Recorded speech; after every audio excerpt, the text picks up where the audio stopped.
All right, folks, how are we doing here? I would like to see if I'm live on YouTube. Am I live on YouTube here? Looks like I am. Looks like I'm live on YouTube. All right, right on. Let's see if I can get my chat bar open here and see if this is going to work as well now that I've got a million tools running at once. Looks like YouTube is working. Is ground control working? We don't know. We don't know. We're working it out here. All right. Ground control might not be working, so I might have to bounce back and forth here between the stream. Okay, stream key, default stream. Looks good. Mikey, can you check and you can hear me all right on YouTube here? Fantastic. All right, lovely. We'll go ahead and do this then. YouTube will be up over there. All right, and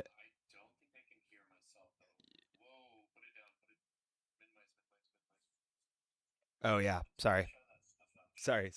Okay. All right. How about now, Mikey? Try talking I again. cannot hear myself. Let's see. Can you hear me? No, we can. You sure? Oh yeah. 100%. Are we just lagging? I see the track working. I couldn't hear myself before, but after you did that, now I can hear myself. Perfect. Okay. All right. Then How do you go back to being in the audience from here? I don't Yeah. want to hang out up here the whole time. Okay, I'll 'Cause I put don't you wanna back to accidentally unmute myself. I'll put you back to the audience. Weird. I don't know how to do it on mobile, but on Yeah, I don't either. That's the thing. On mobile, it's like there's no button to just go back to the audience. yeah, that's right. Unless I could this just is right it. click Hold on. myself and hit leave the stage. Okay, no. You here. might have to like I pull got up it. the Okay, Walsh, you're going to the audience. Move to audience. Mikey, move to audience.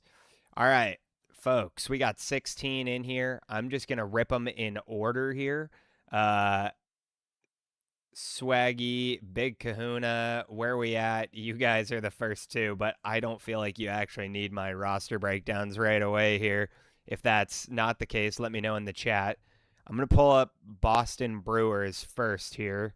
So you're going to be Boston. Why don't you do me a favor? Request to speak, and I'll go ahead and if you want to. Kahuna just came to show. Thank you, Kahuna. I appreciate you. I'm good. Stroud's just listening. Perfect, man. Perfect. Okay. All right. Boston Brewers. Yeah. Request to speak. I should be able to invite you to speak, and then you can join on in here with me. Right Hey, on, what's up? man.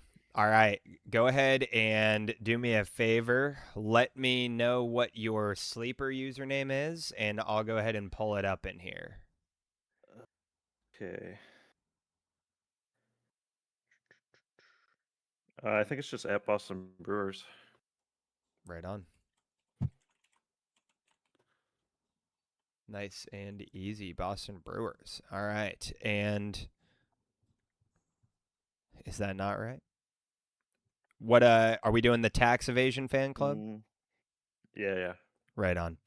All right. It looks like you guys have not moved your league year over yet. So just No, heads up. I brought that up last weekend to the boys, and I'm waiting on that. No worries. No worries. All right. The only thing I know that means for me is I'm not going to be able to see the assigned draft pick order because I know you can't do that till you change the new year. So what pick are we dealing with here? I'm the 112. I won the league this year, actually. All right, my man. Congrats. Well, that's exciting as it gets. Obviously, you deserve your flowers for that one. And let's dive right in here. You want to give me any context on this league, like any crazy format stuff? It looks like it's a start 8, so very shallow league. Are we working with a super flex? No super flex either. Okay, no super flex. Do we have a tight end premium? We do. Okay, and you've got a running back reception bonus, 0.25, Yep. half Our point. kicker points are a little crazy too. Oh yeah, wait, you guys play with kickers? Yeah, just for fun. Oh man. All right. There you go. All right. We got kickers. Sorry, if you know me, I am not a fan of playing with kickers or defenses in Dynasty personally, but I'll keep my Right. keep my commentary on that to a minimum because I know some people enjoy it. So all the power to those folks out there. But all right, coming off a W of a year, Josh Jacobs, Travis Etienne, Amon-Ra, Chris Olave, Ibuka, Jameson Williams, Brenton Strange, Hunter Henry. Nice. You've got the 112. No super flex. I mean, obviously, easiest place to start is I doubt there's any quarterback needy teams since it's not a super flex.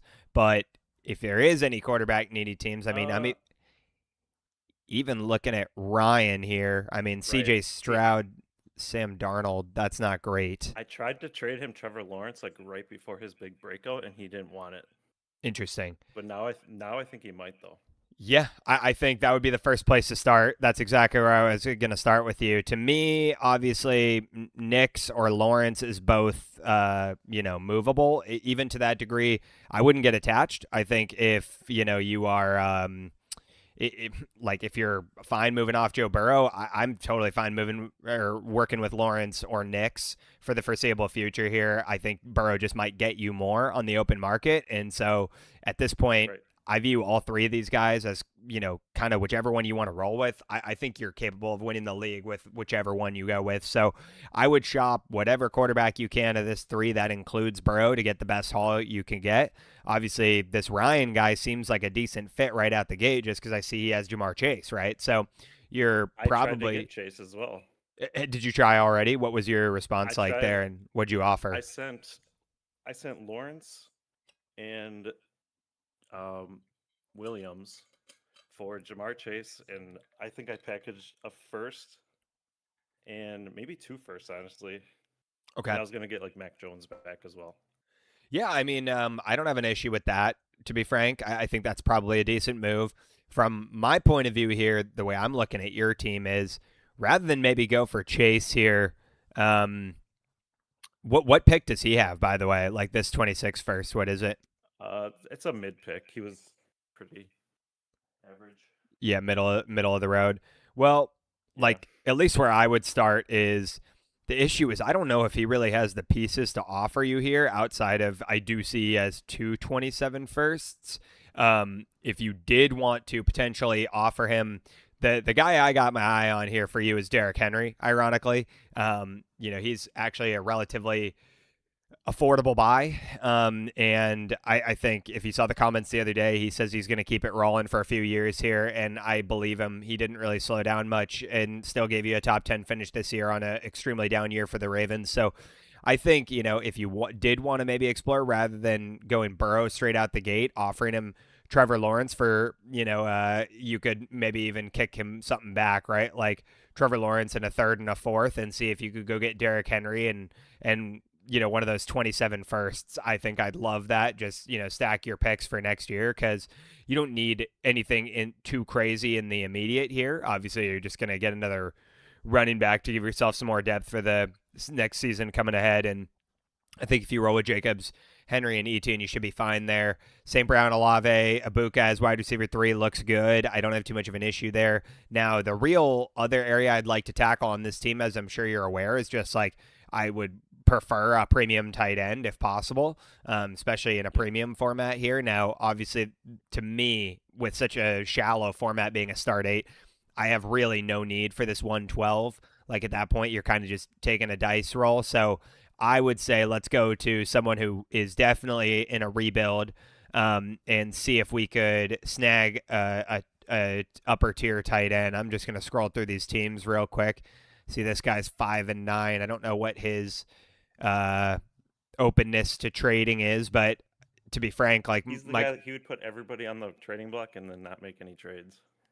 Fair enough. He might be a tough partner. I think, obviously, the first place I'd go to is Tucker Kraft just because he might be the most purchasable. You've got a guy, coming off a major injury here, and some people might be slightly nervous to take the chance on him, right? And so if that's the case, maybe you can go ahead and offer him maybe like the 112, which is what you've got, and then David Njoku, or throw him the 112 and the 212 for Tucker Kraft since it's a premium.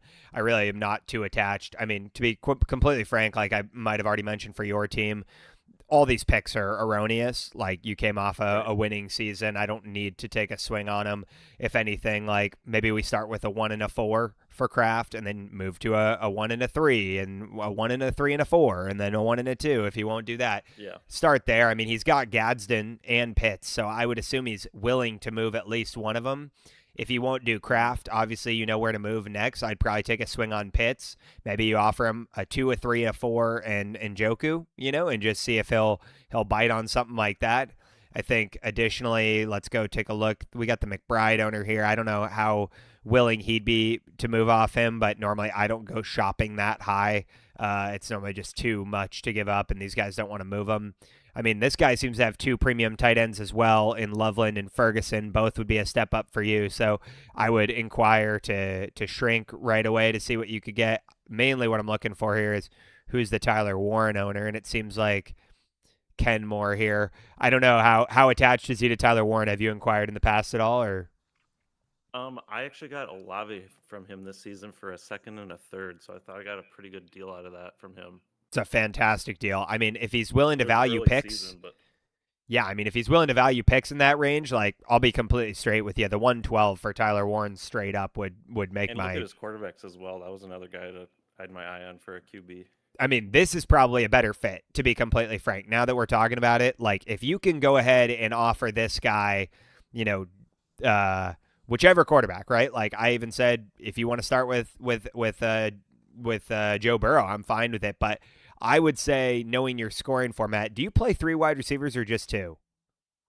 Just 2, and then Just we have 2. 3 flex. Okay.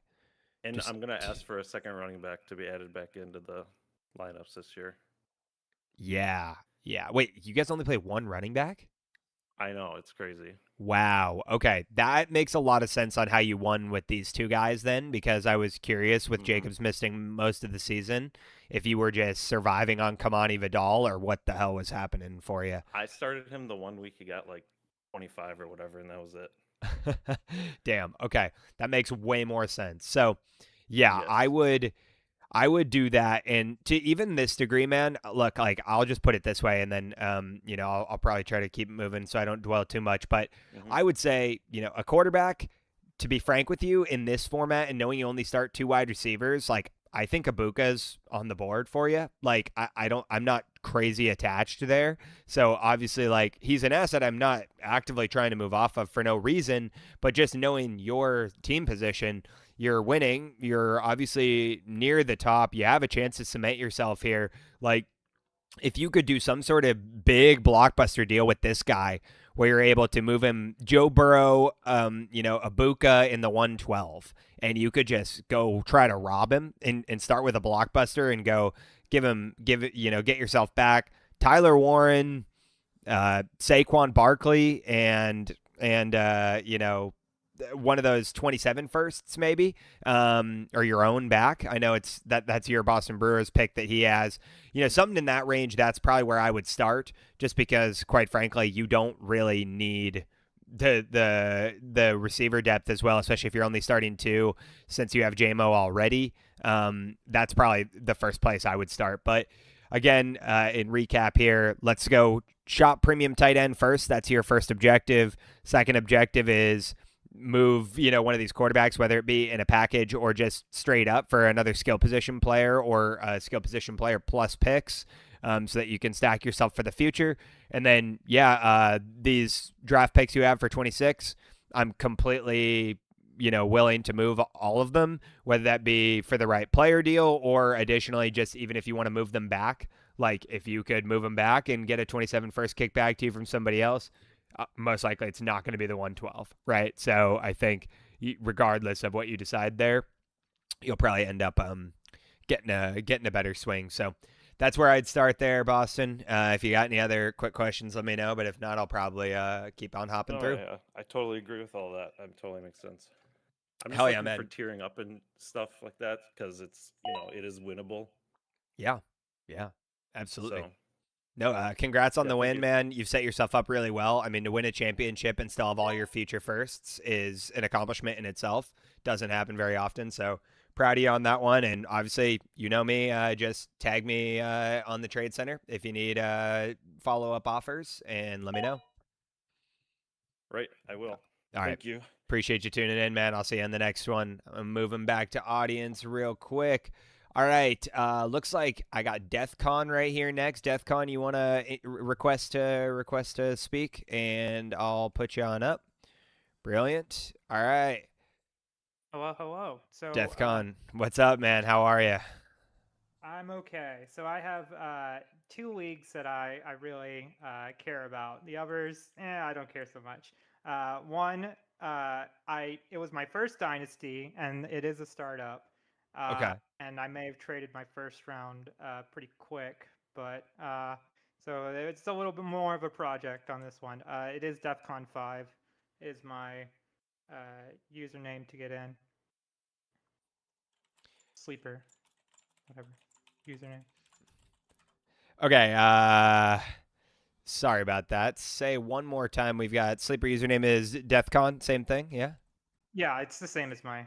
Brilliant. Making my life easy. All right, let's see. Are your leagues pushed to 2026? Lovely.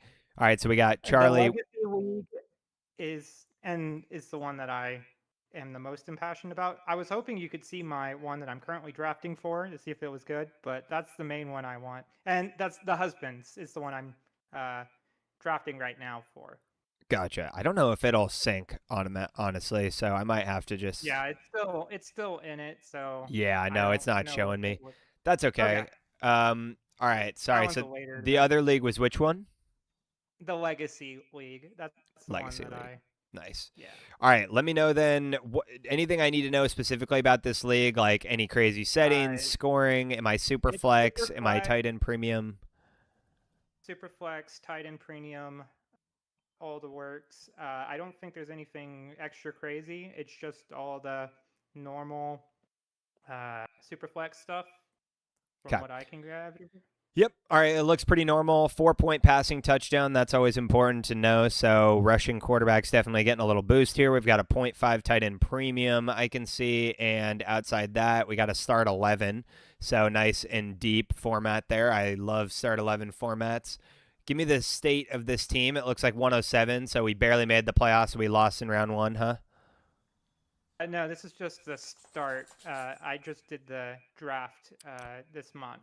Oh, great. Great. Okay. All right. Startup draft team. Lovely. That means everyone should be pretty much contending at this point unless anyone punted straight out the gate, which it looks like I think a couple did. this Yeah. guy did for sure. And is there anybody else? Maybe a couple others as we go through. But all right, Patrick Mahomes, Brock Purdy. We got Bijan, Javonte Williams, Jalen Warren, Rashad White. I like the White swing here. He's an impending free agent, and the more time passes here, the more I feel inclined that I think he's going to end up in Washington, which would be a good fit to go back to playing with his college quarterback, Jaden Daniels. So that could be a sneaky stash. I got Drake London, Rashi Rice, Michael Pittman, Tyreek Hill, Coleman Diggs. Okay, we definitely went a little older in the wide receiver room. I know you've got Rice here. Personally, I am not a Rashee Rice holder right now. He's scaring me way too much, so I don't know what the market was like for him or if he fell really deep down your draft. But I might have made this is probably my biggest blunder because I paid my first at the time because I thought, oh, I get the combo of Rashee Rice and Mahomes, and he didn't have all the criminal stuff still hanging over him at the time. So I was like, ooh, this is such a good combo because I'm more fantasy brained. So I'm like, ooh, combos are great. Question: How tapped in is this league? Like, would those guys for sure know about the Rashee Rice stuff going on? I think I saw how low he went, and I really wanted him, and I probably overpaid. That was probably my mistake. And then then I started finding these videos, and I went, oh, maybe I did really overpay. Yikes.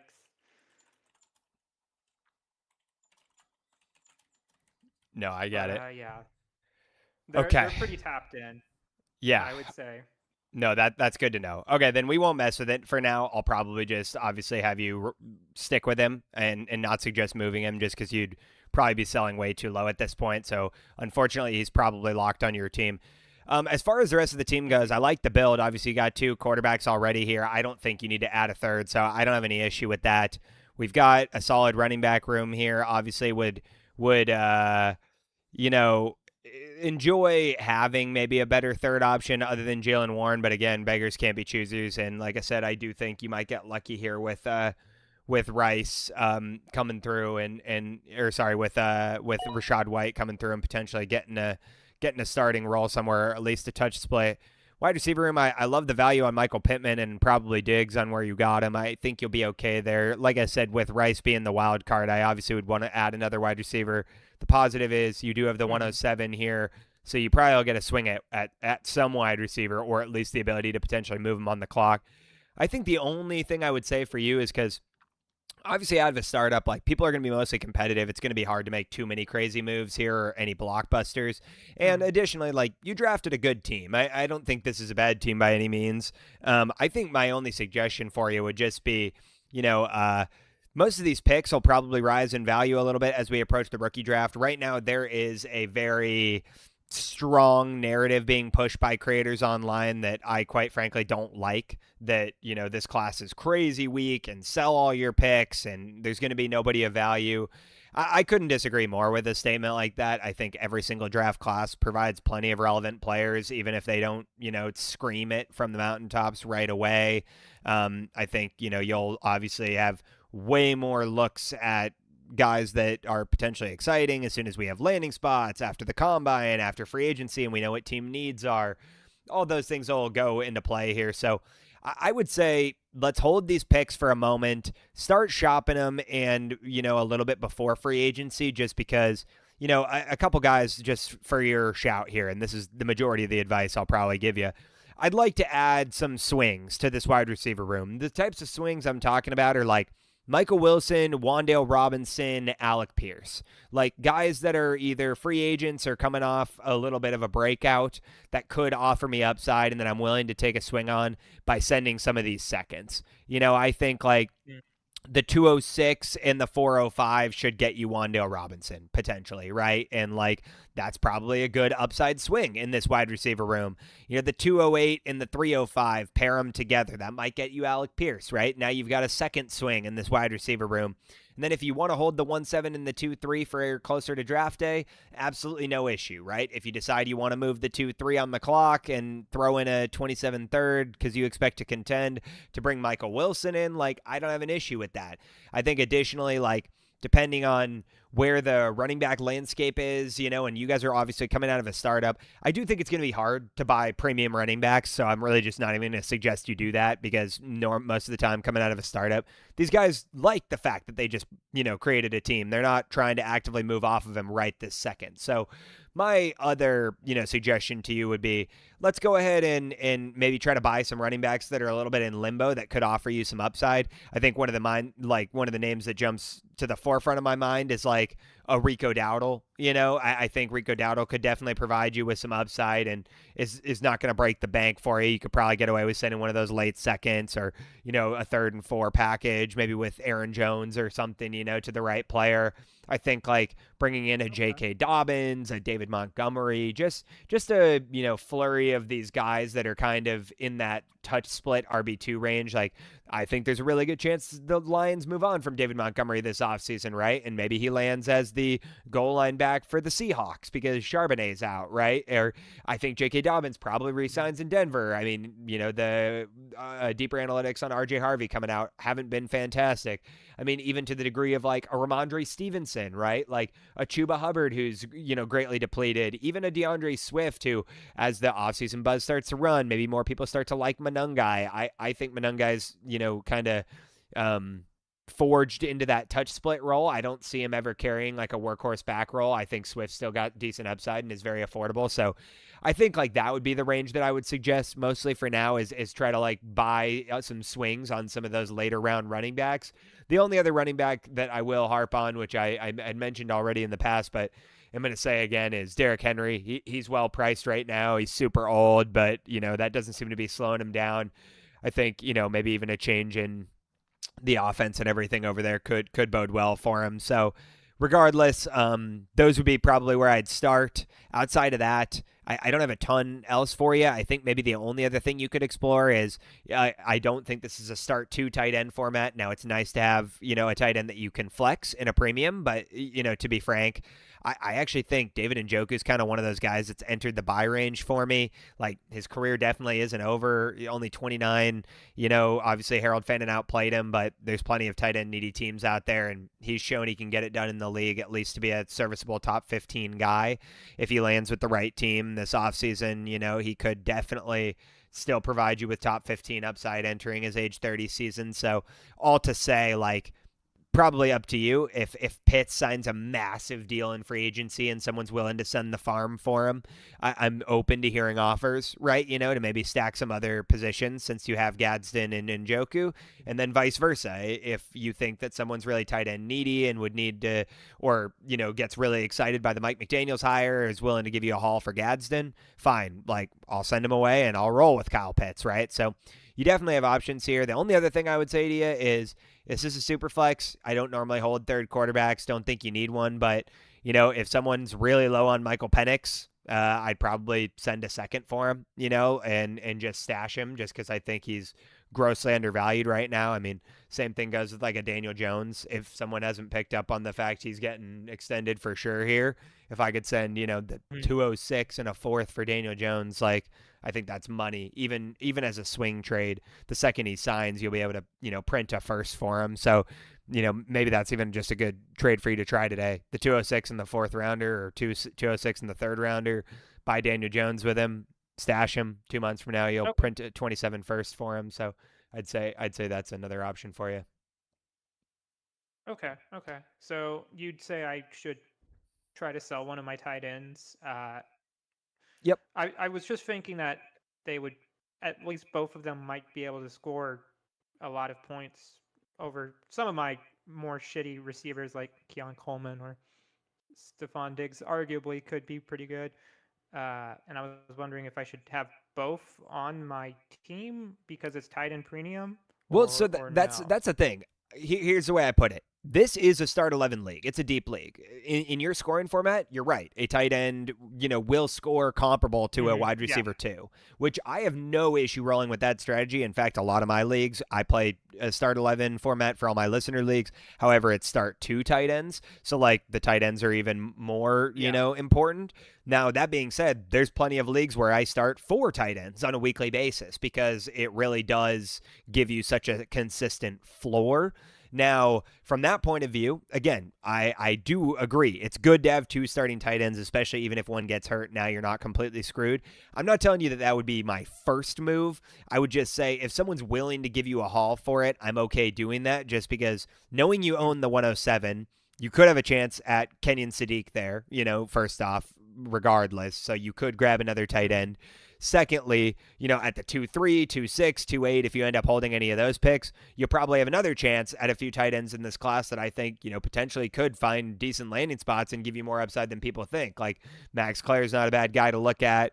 Stowers isn't a bad guy to look at. Maybe they're not going to be all-star studs, but could they be depth pieces that in a tight end premium, give you flex-worthy upside if they get the right landing spot? Absolutely. So I think that's like a possibility. Also, I just like to say is like my opinion on tight ends here is like, I do think the young ones are overvalued. In fact, there's plenty of leagues, especially since I play in a heavy tight end premium format where like I have no issue rolling with a Dalton Schultz and a Hunter Henry, and those aren't sexy names, but they're both top 10 guys and they probably could win you the league. I mean, Mark Andrews just got extended, yet people trade him for, pennies on the dollar. Like I have no issue kind of just rolling with some of these more veteran guys because as we see, like Zach Ertz is getting it done till 35. Travis Kelce's getting it it done till 36, you know? Like, I don't think that tight ends really have the same level of shelf life, right? You know, sometimes tight ends become productive in their late 20s, early 30s. I mean, take Juwan Johnson, for example, this year. You know, he's had his first 100 target season going into his 29 year, right? So it's like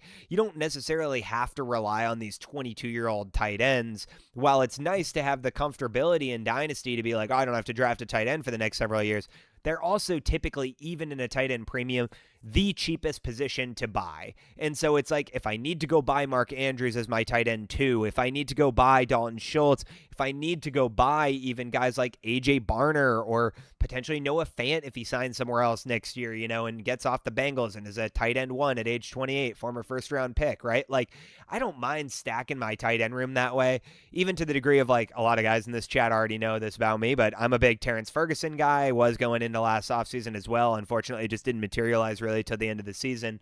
But, like, you know, he's a guy that has almost no name value still, you know, unless you play in, like, very educated leagues.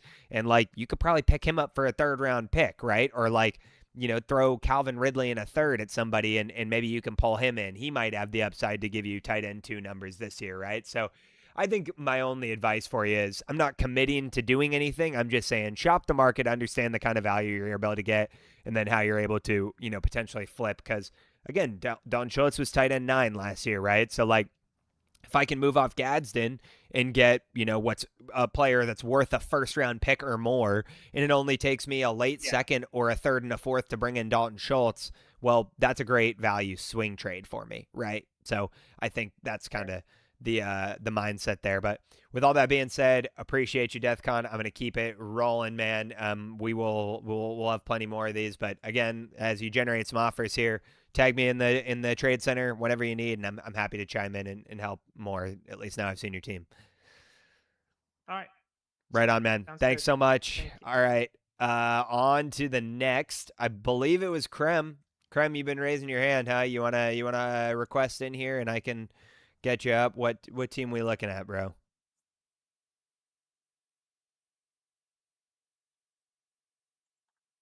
Hey, Dynasty. What's up, man? I see you on here. What team are we looking at today? Could we take a peek at ours and then a different league of mine? It's a more friendlier one, my friends, but Sure, it's a sure. more sweatier one. Remind me, is it X Creme Brulee X? It or might is be a different. I think there's no X, no first X, and no Yeah. last X. But Let's let me try double that. check 1 second.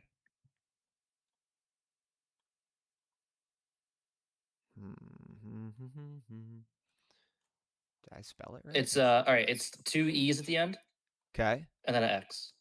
Brilliant. All right. You want to look at Catalina, you're saying? No, Turkey Bowl, please. Oh, it's probably not pushed over. Hold on. I was searching for Oh, did we not push it, huh? I see Turkey Bowl. Yeah, I didn't We push might have it, not. They but might have not pushed it.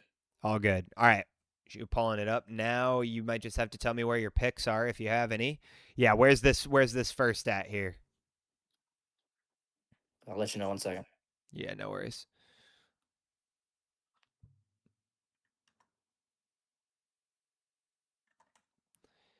Folks, for the completely unrelated, but anyone take AP Chem yet? Love that Ghost. I did not take AP Chem in high school. I think I took physics. What did I take? Was it AP Physics? I think so. I can't remember, honestly. I definitely wasn't an AP Chem That's a guy, number though. 5 first. Number 5. Okay, and I would assume same for the second then, 205. Yeah. Yeah. All right, great. As a friendly reminder to those watching over on YouTube or Twitch, thank you for joining along. As a friendly reminder, if you are looking to get your roster broken down and to join the queue, we do everything out of the Discord. So in the description for this live stream, you should be able to join the Discord. Then simply just join the live event that's on the top of the Discord channel. You'll see it on the left side menu there. And once you're in the live event, you can go ahead and join the queue, and I'll call on you one by one. But, all right, we've got 105, 205, Jordan Love, Bryce Young. Show me here. So, Krem, we got an 8-man league. Yeah, start 8, so very shallow, huh? Yeah, it's very shallow. Yeah, no worries. I'm sure it's like high school or college league or something, right? You know all these guys. Yeah, just my college boys. I feel ya. My longest running dynasty league is we've been going almost 11 years, I believe, and it's a start 9 and no tight end premium, 4-point passing touchdown. Every single year I ask to change it, and every single year they're like, "We've been doing this for a decade. We can't change it." And I'm like, "All right, fine." All right, so we got Jordan Yeah, they're the same Love, exact way. Bryce Young, Kyler Murray. I think you'll be fine, honestly, even with this quarterback room. Kyler will definitely be playing somewhere. We got Bijan, Chase Brown, Josh Jacobs, RJ Harvey, Cam Scatterbo, Trey Benson. Ooh, you know where I'm going immediately with this team. Garrett Wilson, Zay Flowers, Cortland Sutton, Matthew Golden. Yeah, okay, easy one for this one. I'm sure you get this already, Krem, but wide receiver room's where I got to focus on. In such a shallow format, start 8, you're lacking some serious hammers. I mean, Garrett Wilson and Zay Flowers are probably slightly keeping you in it just because Zay Flowers pretty strongly overperformed this year, but like I would feel way better about bringing a premium wide receiver in here. I think my eyes immediately jump to, the guys I hate, RJ Harvey and Trey Benson. Both of them I would get gone right now. You don't need them at all. I mean, in a start 8, you already have 4 running backs deep. Like, you should be starting all 4 of them every week if possible, or at least playing the top 2 and then flexing the third one, right? Outside that, like... You mind if I throw you for a turn here? Please, yeah. So this is going to throw for a bit of a turn, but we have 2 new guys coming in next season. So it's going to be from an 8 to a 10 man. So we have an expansion draft coming. So we can only protect a starting lineup. Interesting. Well, that's even So better to know. Let's try to make, when do they join? So they joined. We're gonna do in 2.5 months. We do our expansion draft, and it's gonna be right before our rookie draft. Great. And trades aren't locked until then, right? Like, you can still make moves. Yeah, we can still make moves and everything. Yep. Okay. Then here's what I would do, Krem. I would immediately be moving this 2 guys I told you about, just because, one, like, I don't mind if they get poached during the expansion draft, but to be completely frank, the smart thing to do, and this is just my advice to you, man, but you'll understand the logic as soon as I explain it. Like, I would load your starting lineup as much as possible and not leave anything on the bench that you care about, just because that would be the smart way to build a team right now. Because as soon as people join the league and they build their shitty teams, they'll probably be fine liquidating picks and giving you extreme value on some of your top guys. And it's almost like accumulate into top tier assets right now and then split them back out later. Because, like, I know it sounds like a lot of work to do extra trading right now and then trade them again later, but you've got 9 months till you got to set a starting lineup. Like, you need something to do anyway. So I would say, if possible, your running backs are really solid already. You probably don't need to move too many of them, but I would be moving RJ Harvey and Trey Benson and potentially a first, or RJ Harvey, Trey Benson, and Sam Laporta right now to try to go get either, Trey McBride or Brock Bowers and give yourself like the top tier tight end, or go and try to start, getting a top tier wide receiver. Like, could I get a Drake London? Could I even get Nico Collins, who's a bit depleted right now? Could I potentially take a swing at like Justin Jefferson while he's on a little bit of a discount, offer 2 running backs and a premium tight end? That's probably where I would start, just because, again, like, as long as you have a loaded starting lineup, then you're fine. I don't really care if you have any bench depth, because then no one can really get poached from you. And outside of that, are your picks protected, Krem? Like, are they going to be able to take your first or no? No, so it's only players. Yeah, so that's what I like, right? So, like, if you're picking up what I'm putting down here, like, for sure, dude, like, it's a little immoral, but, like, why hold Matthew Golden, who's not ever going to start for you in this format and probably wouldn't even ever start for you in a 10-team league? Why would I hold him? Like, what I should do is go take Matthew Golden in a second and even a third if you want to, and go try to get a first, and then just hold the first, right? Because that can't get poached. I do the same thing with Cortland Sutton, like, he's going to get poached, and he's not going to be in your starting 8 starting lineup, right? Like, you would give Garrett Wilson and Zay Flowers. So take Cortland Sutton in a 27 second and a third, and go see if you can get another, or go get a 27 first, right? And hold that in a pick. I would do the same thing with all the running backs too. If you can't find the right trade partner to get a premium wide receiver, RJ Harvey, Trey Benson, put them together. Can I get, some extra firsts in that lineup? Like like I said, I would maybe even do the same thing with Sam Laporta and just roll with Juwan Johnson as your starting tight end, sell Sam Laporta for a first and second or in some package. You can throw Christian Watson in there because, again, he's not going to be on your lineup after this, or make your starting lineup here. And then, same thing with the quarterbacks, dude. It's super flex, right? So you can only start 2 of them. One of them is going to get poached from your bench. So I'd probably sell Bryce Young as well. So I know this sounds, a bit immoral, but my only advice for you in this league is before your expansion draft, let's do everything we can to get the most loaded starting 8 you can have that you can either split out later for depth if you need to, or just have a loaded starting roster, and all the rest of the value on your roster should be held in picks because that's the only thing that's protected. So any player that doesn't make that start 8, Khalil Shakir, Christian Watson, Matthew Golden, Cortland Sutton, Sam Laporta, Juwan Johnson, Trey Benson, RJ Harvey, Bryce Young, Jacoby Brissett, all these guys, package them together, get picks, insulate yourself. Sound good? Yeah, it sounds great. I appreciate that. I'm definitely going to start doing that. Yeah, money. Do it. I mean, I think you might be the only one that's thought of this, so I think you'll probably get away with it. And, it's not the nicest thing all to these do, guys but future, they're all in for the 2027 draft because they think it's so stacked and it's going to benefit their future. So all these guys are all in for it. No, I'm sure. I mean, a lot of people are hyping that class up to the nth degree, so I'm not necessarily surprised by it. But, that's where we're at.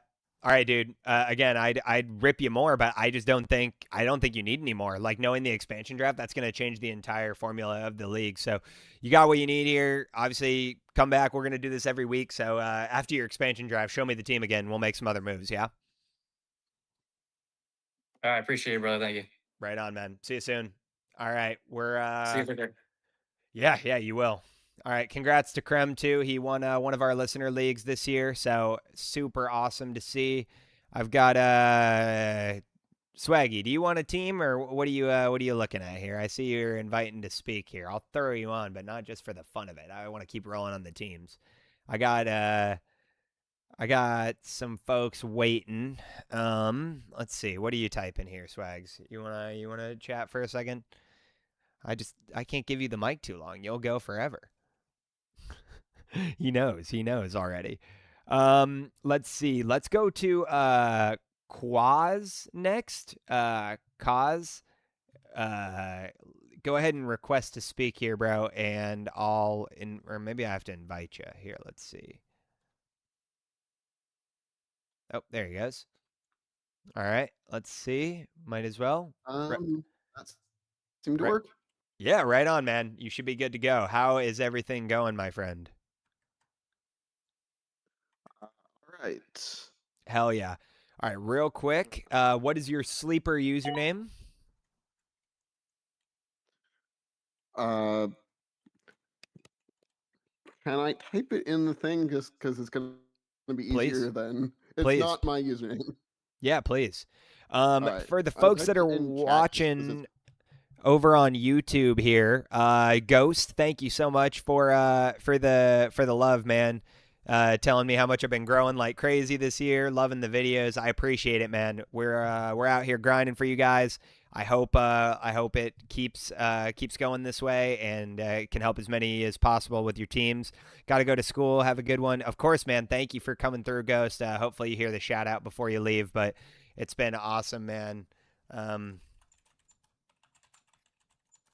yeah, it's NTRAUB. Okay. And then Neil, if you're still watching over on YouTube, man, anybody looking to get their roster broken down, the best way to do that is become a subscriber here on YouTube. So make sure you're subscribed to the channel. Click the Discord link that's in the description of this video. That'll let you join my free Discord. And then on the left side of the channels page, you'll see live events. And one of the live events right now is going to be called Roster Reviews. You just go ahead and click on that. You'll join the queue, and then obviously I'll call you up to the stage when it's your time to go. So if you're watching on YouTube, that is the process. Would love to have you guys keep coming through. I am pasting your team in here right now, and let's see if you've moved to the 2026 I year. don't think it's updated for 2026 yet. Is it the Lego League, or should I go to 25? Yeah. 2025. Okay. What league are we doing here, bro? The one that's not a best ball number. Dynasty draft. Best ball draft. There we go. Dynasty best ball. Dynasty. Yeah. And these are all best ball leagues, I'm assuming. Yeah. Yes. The others are just not Dynasty, but No, right on. this is Cool. I love doing best ball leagues. I think they're a ton of fun. So this is great. All right, we've got Jaden Daniels, Dak Prescott, Bryce Young. Also, sorry, real quick, any crazy format scoring I should know about here? No. really basically it's just a super flex, quarter point tight end premium, but it's half PPR. So again, Oh, gotcha. but yeah, Half the main thing point is PPR. just So ball scoring. So. running backs are a full PPR, though, it looks like, and then tight ends end up being 1.25. Yeah. Okay. Second, I don't think that Yeah. should be right. I was gonna say, Yeah. I think everything is half PPR. Oh, okay. I just see in scoring settings, I see running back receiving bonus is a half point, and I see tight end receiving bonus is Should be- 0.75, and that says wide receiver bonus is 0.5. So maybe that's not right. Maybe it's struggling here. Yeah, no, it's half PPR, but it's 0.75 for tight ends. I don't know why it's displaying it weirdly. Yeah, no worries. Sometimes Dynasty Daddy struggles with that, but obviously we'll use the tools we got here. So for best ball team, I mean, quarterbacks are looking good. I don't really need to change anything here. Daniel Jones is going to come back and be totally fine for you. If anything, you're holding too many quarterbacks. I think there's probably someone in your league that would benefit from a Bryce Young, and that would be the first place I'd move just because in best ball, I think it's unlikely that Bryce Young ever has a week where he's outscoring any of these three other guys in Daniels, Prescott, and Jones, but that would just be me. Outside that, running back room's obviously where you probably need the most focus. Yep, that's obviously where you need the most focus, but luckily since it's best ball, you're probably surviving more than you would normally just because, even a 2-touchdown week from Blake Corum or something keeps you afloat. Ideally, though, obviously that's where we need to tackle here. You got JSN, Puka, Tet, Pickens. Wow, I mean, lovely wide receiver room. Obviously, we'll try to keep that core together if we can. Loveland, Schultz. I mean, again, I was just singing the Schultz praises, and Freiermuth is one of those guys that I actually think might get a nice little resurgence here coming into like 28, 29, 30, especially if he can land somewhere else that might utilize him more. But we'll see where that remains to be seen. Where's this 26 first at? It's the 111. 111. Okay, well, congrats on runner up. Hopefully at least got your money back for that one. Obviously, my real suggestion for this team, man, I'm going to keep it pretty simple because I'm not going to beat a dead horse. This is a great squad. You've got everything set up the way I'd hope. You have your first and 28. Obviously, you don't have one next year, but I'm really not too phased. I mean, you're not drafting a wide receiver anytime soon. You've got 4 strong here, and they're all 25 or under. You've got, your tight end room set. Schultz will give you at least 2 more years, maybe 3, and Loveland's just getting started, so I'm not worried there. Javonte Williams, Chuba Hubbard, this is really the area I want to focus on. So you got Williams. I think first things first, 111's on the table, and let's go shop for, I don't know how the running back market is for you, but, my first swings would be obviously starting with a guy like Ken Walker. He's probably priced out at this point, but could I take Jordan Mason, the 111 and a third, and try to go get Ken Walker? I'd be happy to do that. If we're shooting a little bit lower, I think like the 111 for Travis Etienne straight up. I'd love to do a deal like that if you could make it happen. I was gonna say, I already tried getting Etienne and Henry at the trade deadline this year. Basically just outright sending my first when it was not yet the 111. So fair enough. If anything, they'll cost more now. Yeah. That makes sense. I mean, I think, to be frank, like I said, let's just walk the gauntlet real quick. I would send the 111 and, that third and fourth in a package. And hell, like I said, Jordan Mason means nothing to me. So throw him in there just in case anyone sees the name and gets slightly excited. But I would take that 3-part package and just walk the line. Ken Walker, Chase Brown, Travis Etienne, hell, Josh Jacobs would do the trick. Barkley would obviously do the trick if someone wanted to get younger and was like somehow lower on him than they should be. I know you said you tried Derrick Henry already. I get it. I probably wouldn't go up to like the Swift level here. That doesn't get me as excited. Although in a best ball format, I actually really like owning DeAndre Swift. So I don't know if like, Jaden Reed and a 27 second would get you to DeAndre Swift, but I would do that move. I just don't think you need to hold somebody like that. I think, like, again, if there's a quarterback needy team out there and you could include Bryce Young in the 3 and the 4, or, hell, Bryce Young in that first even, and like I said, shoot for one of the better running backs that we were talking about, like a Walker or a Barkley or Scadaboo, or Chase Brown, any of those guys I'd like to attack. And then if not, man, like, I know this is going to sound a little repetitive, but I would rinse and repeat with what I said about the first roster we looked at. I don't know if you were there for this one, where it's just like sometimes your only choice, and luckily since it's best ball, you might get lucky, is like take some of these deeper guys. Like you don't need as much wide receiver depth, right? So maybe take like Jaden Reed, Isaiah Bond, not that he is that exciting, but Jatavian Sanders, Pat Freiermuth, like I already mentioned, Bryce Young, Shadir Sanders. Start adding thirds and fourths and even these single shot seconds, in 28 or 27. And I would just start stacking yourself full of like these middle tier backs, that are kind of undecided. So when I was talking about that earlier, like Tyler Algier, J.K. Dobbins, David Montgomery, Rico Dowdle, I mean, the odds those guys probably land somewhere as a potential, starting role or split backfield role is likely. I mean, I'd say Rashad White's in that grouping, Kenny Gainwell's in that grouping, even to the degree of like, Jalen Warren, maybe. I'm a little bit less excited about that one, but Ramondre Stevenson is in that grouping. Guys that are just going to be cheap and affordable that you can just take some swings at. I mean, deep cuts, a guy people have stopped talking about, but I still think is a high likelihood that Breece Hall gets out of New York. Like, what if they roll with Braylon Allen next year, and he's pretty cheap. Like, Devin Neal is going in like the 18th to 20th round of startups. I mean, I've seen some mocks already where Jeremiah Love lands there, but there's a very good opportunity that he doesn't land there. And if that's the case, then you might see the New Orleans Saints just roll with a backfield of Kendre Miller and Devin Neal. And I know it's not wildly exciting, but someone's got to get the touchdowns, right? So I think that would be my biggest suggestion to you. And to be frank, like I know Shadur Sanders isn't the most exciting name out there these days, but like I got to imagine there's at least one or two teams that are pretty quarterback, terrible in this league. And if you could just offer him Shadur Sanders for a Rico Dowdle or a Kenneth Gainwell or anything, just to give yourself some more running back swings, I would. Outside of that, maybe you get lucky and as we approach draft season, there's a riser that you can take a swing on at the 111.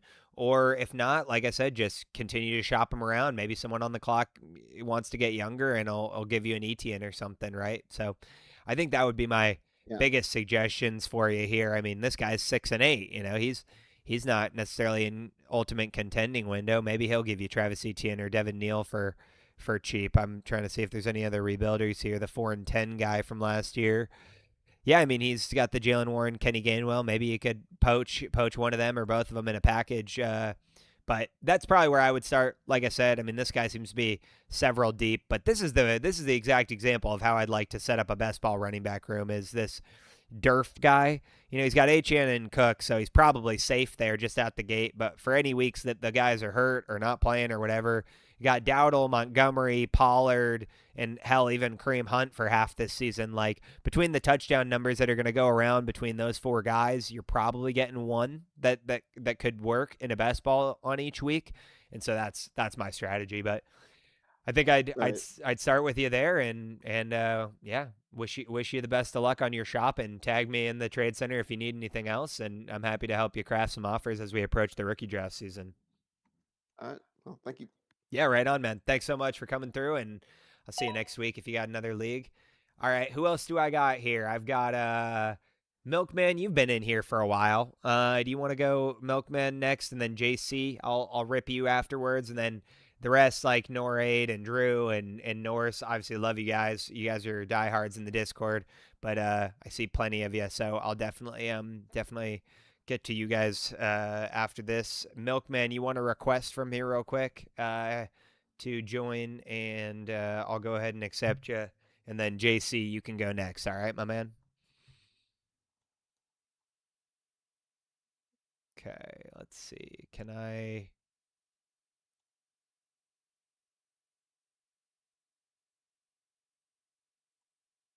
don't see. Well, I don't see a request from Milkman. Milkman, if you want a request to come up on stage, go ahead and let me know. But if not, oh, there he is. Right on. All right. Cool. Should be getting a request pop up on your screen, man. I clicked you accepted, so you should be good. Let's see if I can get quick break here for the YouTube folks out there. Appreciate you guys coming through, guys. First time catching a live stream. I'm so happy to have you here. If you guys are looking to get your teams reviewed or broken down or join the queue and be a part of my awesome Discord community where we're going to try to do this once a week, we're going to go ahead and have you guys click on that Discord link that is in the description of this live stream. You can go ahead and join the Discord for free. And once you're inside, there'll be a live event over on the left side, and you can go ahead and click on the live roster reviews channel, and you'll go ahead and join the queue. I'll call on you. And like I said, if you don't make this week, you'll definitely be there next week. Mikey saying, "Do you close your tabs?" No, I'm a tab whore. That is a real life thing. All right, Milkman, what's up, bro? How are you? Do you want to go? Yeah, I'm doing fine. Can you guys hear me? Yeah, I can hear you great, man. What's your sleeper username? Perfect. Yeah, Milkman 2003. Love it.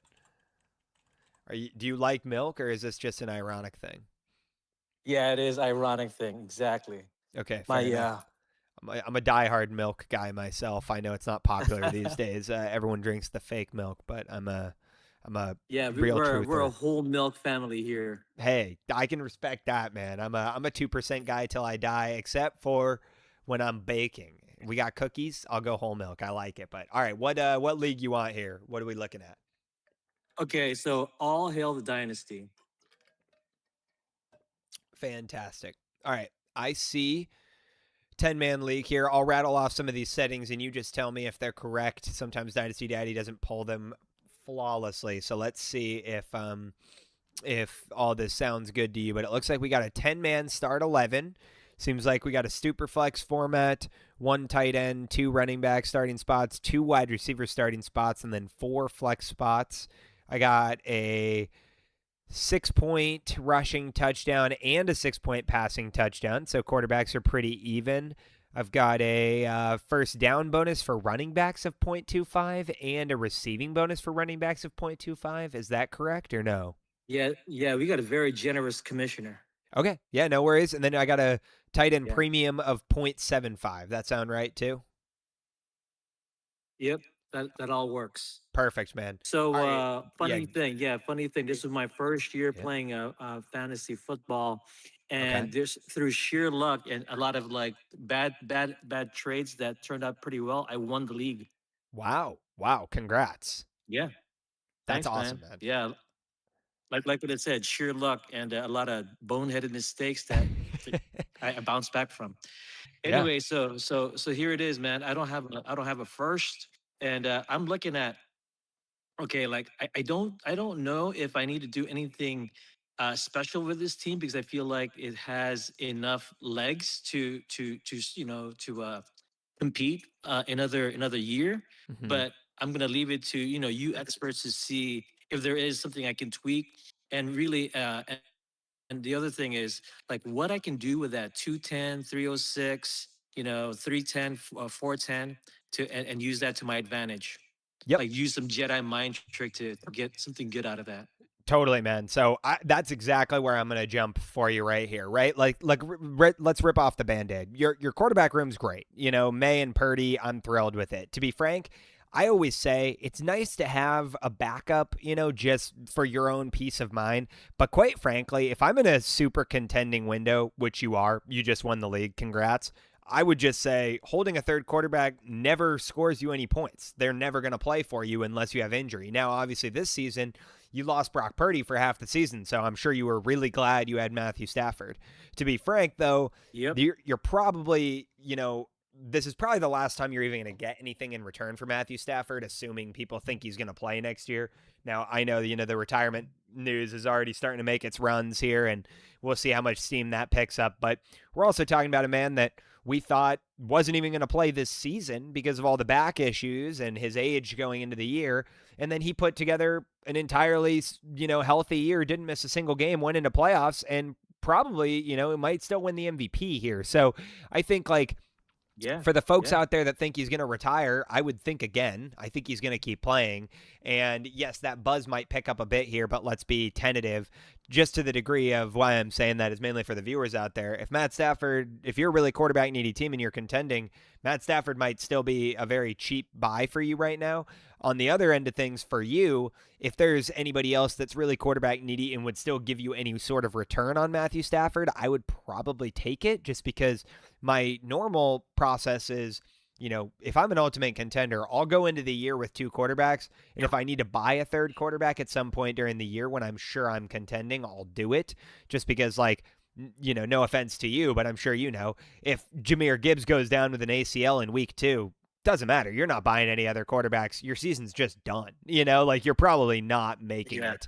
And I think that, obviously, if you decide to get really crafty and sell CeeDee Lamb for Garrett Wilson and Ken Walker, and you get lucky and Walker pops off, then maybe you kept your season alive, right? So I'm not saying it's entirely impossible. It's just highly unlikely. So I think that would be step number one. Number two is, I'm not a huge long-term believer in Shedeur Sanders. So I think, again, if you have any really strong rebuilding teams in this league that would, maybe this trust the process guy who's got nothing with Kyler and JJ McCarthy, obviously he's got a lot of high up draft picks here, so he'll probably take Mendoza and stuff. But, if you can just even get the 205 back for Shedeur, I would say that, the buying ability that the 205 gives you on the general market is probably higher than the buying ability that Shedeur Sanders gives you, just because you're only going to have a small market for guys that are willing to take the chance on Shedeur. In theory, everyone will take the extra liquidity that a pick will give you, right? And so I just think that I think the only other thing I would say with this team, right, is, my suggestion to you would be, like you said, these picks are irrelevant to me. So 210, 306, 310, 410, you don't need to make a single one of these. I would just package them together either with players or in general and see what you can bring in. When I say what you should see if you can bring in, my range would be, just to be realistic with you, you're not buying anybody premium with this, right? You're buying either veteran contending depth pieces that'll help you, or you're buying guys that, might have future breakouts. So let's just start there. I'll just package some of these picks together and give you a range, right? We got 210, 306, 310. If you wanted to package those three picks together and you want to go take a swing at any of these guys here, Jaden Higgins, Michael Pittman, Jacoby Myers, Parker Washington, I would say to some degree, Alec Pierce, Michael Wilson, Cortland Sutton, who's starting to be viewed more as a veteran guy, and one of my favorite buys of the offseason, Terry McLaurin. I would love to bring in any of those guys to this lineup because I think they could add some very solid depth for you at the wide receiver position. Now, additionally, when we talk about the wide receiver position, I think some other modular moves you could make is, could I take Khalil Shakir in the 210? And at face value, that might not look like a ton that you're offering, but could I take Khalil Shakir in the 210 and the 306 and go buy either Devonta Smith or Jalen Waddle, two guys that could potentially be wide receiver ones next year if A.J. Brown vacates or if Tyreek Hill decides to not come back, which I think is basically a given. I think additionally, same package, Khalil Shakir, 210, I would rather have a guy like Alec Pierce or Wan'Dale Robinson. So if either of those guys are available for that package, I would do it. It might seem like a small move, but I think you're getting the winning side of it. Another guy who everybody hates on right now and is just tanking down rankings, but I still think offers a decent amount of upside is DK Metcalf. I mean, he is wildly insulated with that contract. The Steelers don't have like a clear path forward here. No quarterback. They just brought Mike McCarthy in. There's a chance that he brings in, whether it be Brandon Ayuk or some other wide receiver help in the draft, maybe allows DK to, have a bit more room to roam, and maybe DK is more successful in a crowded wide receiver room. I mean, the only comp we can give is from previous experience, right? Like in a room with Tyler Lockett playing at his top tier, and then a decent wide receiver 3, even during some of his prime years in Seattle, that would be when he was giving you the most production. So maybe you get lucky there.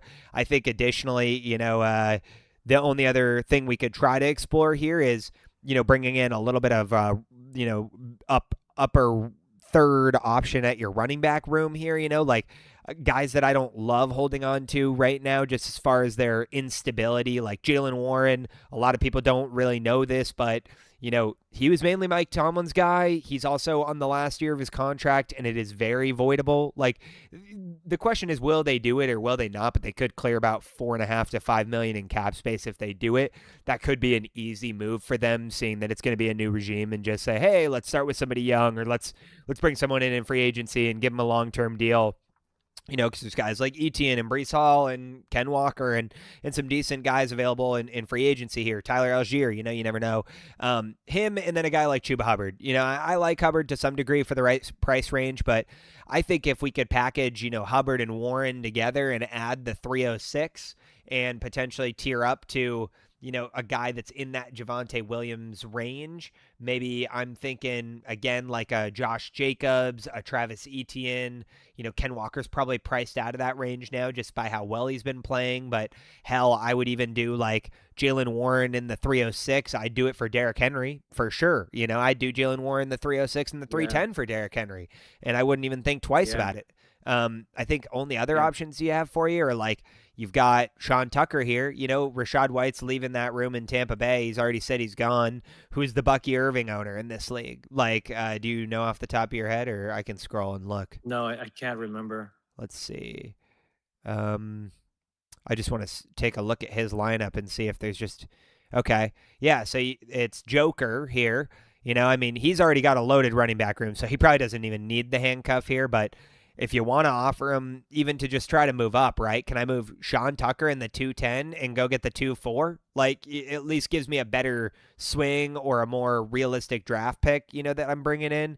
Or hell, here's the Wan'Dale Robinson I was telling you to bring in. So could I take Romeo Doubs, Sean Tucker, and these 2/3 and go bring in Wan'Dale? Like, I would gladly do that, right? Now you at least have given yourself something legit here to work with. Now I think that sounds really good. Yeah. Yeah. That's the type of moves I'm talking, right? Like, let's just take pieces that we're not sold on or thrilled on and move them. I mean, I don't know if Jack Besh even is a name that anyone cares about anymore, but he's another guy. Like, could I take Jack Besh in a 4th and go get a late second or this 301? Like, I would gladly do that. I'm fine moving on from him. I didn't see anything out of him rookie year that makes me excited, and Raiders got a strong rebuild ahead of them. I think just, sorry, as I'm rolling here, and I'm just going to keep ripping, but like, a guy like Juwan Jennings here, he's a free agent. He could get a nice value boost here in free agency if someone is willing to, take a swing on him and give him a deal. The second that happens, I want to be hyperactive. If Juwan Jennings signs a 2-year deal with some team, perfect. Let's take him. Let's add this 210 to him, and let's tier up. Go get me a receiver I actually want to take a genuine chance on. Like I was saying, like a veteran guy like Michael Pittman. I think especially in this league, like, where do we think Michael Pittman is valued in this league? Could you get him for a second, a third, and a third, or could you get him for Khalil Shakir in a second? Yeah. I think, yeah. Bro, so. I mean, hands down for me right now, if we're not taking Khalil Shakir in that 210 and getting Michael Pittman in a third or something, just see if you start there, see if you can get a nice kickback, I would do it unequivocally. I mean, people love to forget because they got a short memory, but if I were to tell you there's a wide receiver out there that's going in the 11th to 12th round of startup drafts that's giving you 4 top 20 finishes in the last 5 years, and the only year he didn't was when he played with a fully broken back and Anthony Richardson throwing him the ball, you would ask, why the hell is this guy going in the 11th to 12th round of startups? Because he's a lock for a top 20 finish. Those guys that give you top 20 finishes, Devonta Smith, Jalen Waddle, T. Higgins. Michael Pittman finished above T. Higgins 3 of the last 4 years, yet T. Higgins goes in the 4th to 5th round of Dynasty startups, and you can get Michael Pittman in the 12th, yet there's only an year and a half age difference between them. Explain to me why I'm jumping 6 rounds. It's just like, let's target guys in the market that are actually going to give me a solid return for a quarter of the price. I mean, I'd say the same thing about Terry McLaurin, like I was saying earlier. I mean, can I just start packaging guys together here and get rid of some of the fluff on this roster? Aaron Jones, Juwan Jennings, and 2/3. Give me Terry McLaurin in a future third in 27, right? And just start stacking some future liquidity back. That's the way I would take this team. Outside of that, I don't have a ton of other suggestions for you, but yeah. No, that's awesome. That's an amazing array of combinations there, man. I wish I had a tape recorder to record everything you just said to me, because that was like a buffet table's worth of options there. No, but you gave me some insight on how to manage, again, like what you said, the fluff of players, and the I guess the significant but not so significant picks that I have remaining for this year, and kind of packaging them up for proven players out there that produce. Forget the name, just look at production, right? Exactly. I get it. That's what I always say, like, especially you were saying, I just transitioned over to Dynasty last year or whatever. You won your first year. That's great. I think to save you 11 years of experience that I've had in Dynasty, that'll, like help you immensely right today, is just don't get attached to these super young names that everyone's excited about. I mean, young guys are great to have. You obviously have to have a mix between young and old in Dynasty, but like the majority of the reason you're going to win the league is by having guys that would win you the redraft fantasy football league. The Devontae Adams, the Terry McLaurins, the Michael Pittmans, those guys are all going to do a hell of a lot for you. While I like guys like Torrey Horton and Kyle Williams and, some of the deeper, young rookies that everyone was hyping up last year. That's great. But what did they do for you this year? Nothing. What are they going to do for you next year? Probably also nothing, And so, like, you could have a great team that you could, flaunt on the internet and everyone will give you props on for having this 22-year-old sleeper. But realistically, Devontae Adams is 33 years old and he just finished wide receiver 6 before his injury, right? So it's like, who do you want? A top 10 guaranteed guy, or you want a guy that makes you look cool in front of your friends? So I would say that's your path forward.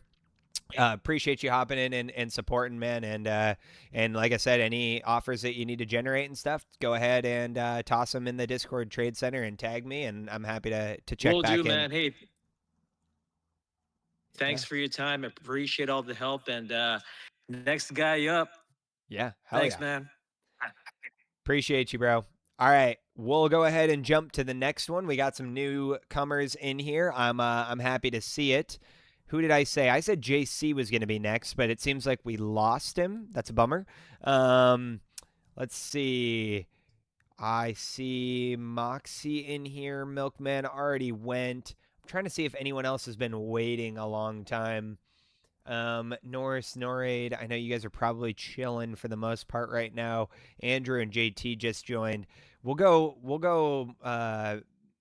MX next, and then Axis you can go afterwards, and then Andrew and JT will rip you right afterwards. All right, guys, thanks for being patient and sticking with me here. Appreciate you guys. So go ahead and let's see, I'll invite you to speak here, and let's do it. And for those of you, friendly reminder on YouTube, if you are waiting, your best chance at getting into this queue and getting your roster reviewed by me in the future, since we're going to try to make this a weekly occurrence here, is to join the Discord. The link is in the description of this stream right now. And also, I was going to remind, do we still have Milkman in here? Yeah, Milkman. Yo, when you were saying you wish you had written this stuff down, these streams are actually saved and published to my YouTube channel. So if you do want to go re-listen to anything I said and be like, what were some of those trade offers, you can go and check it out. So go ahead and check that out after the fact, and that should help you. I do see my chat popping off here in Discord talking about how I always seem to throw some T. Higgins shade in there, and it definitely got me. That made me laugh. So it's true. It's true. I will never rest on my disdain for T. Higgins as a dynasty asset. So yes, that is facts. All right, MX, what's up, man? What's your sleeper username? Is it the same as this? I think it is.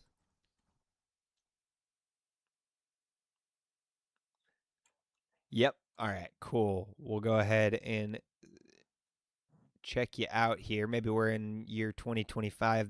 The leagues are. I don't see it. Did I misspell it?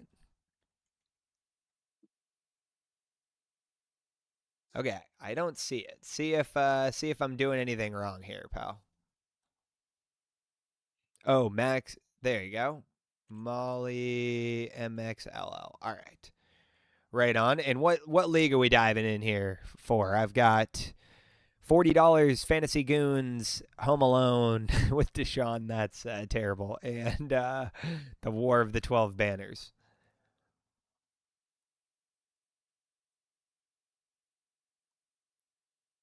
Home Alone. All right, Home Alone with Deshaun. Of course, we got to pick my favorite one of the group here. All right, let's dive straight on in. I'm going to read out these scoring settings. If you think anything's wrong, let me know in the chat, but I'm going to operate as if they're right.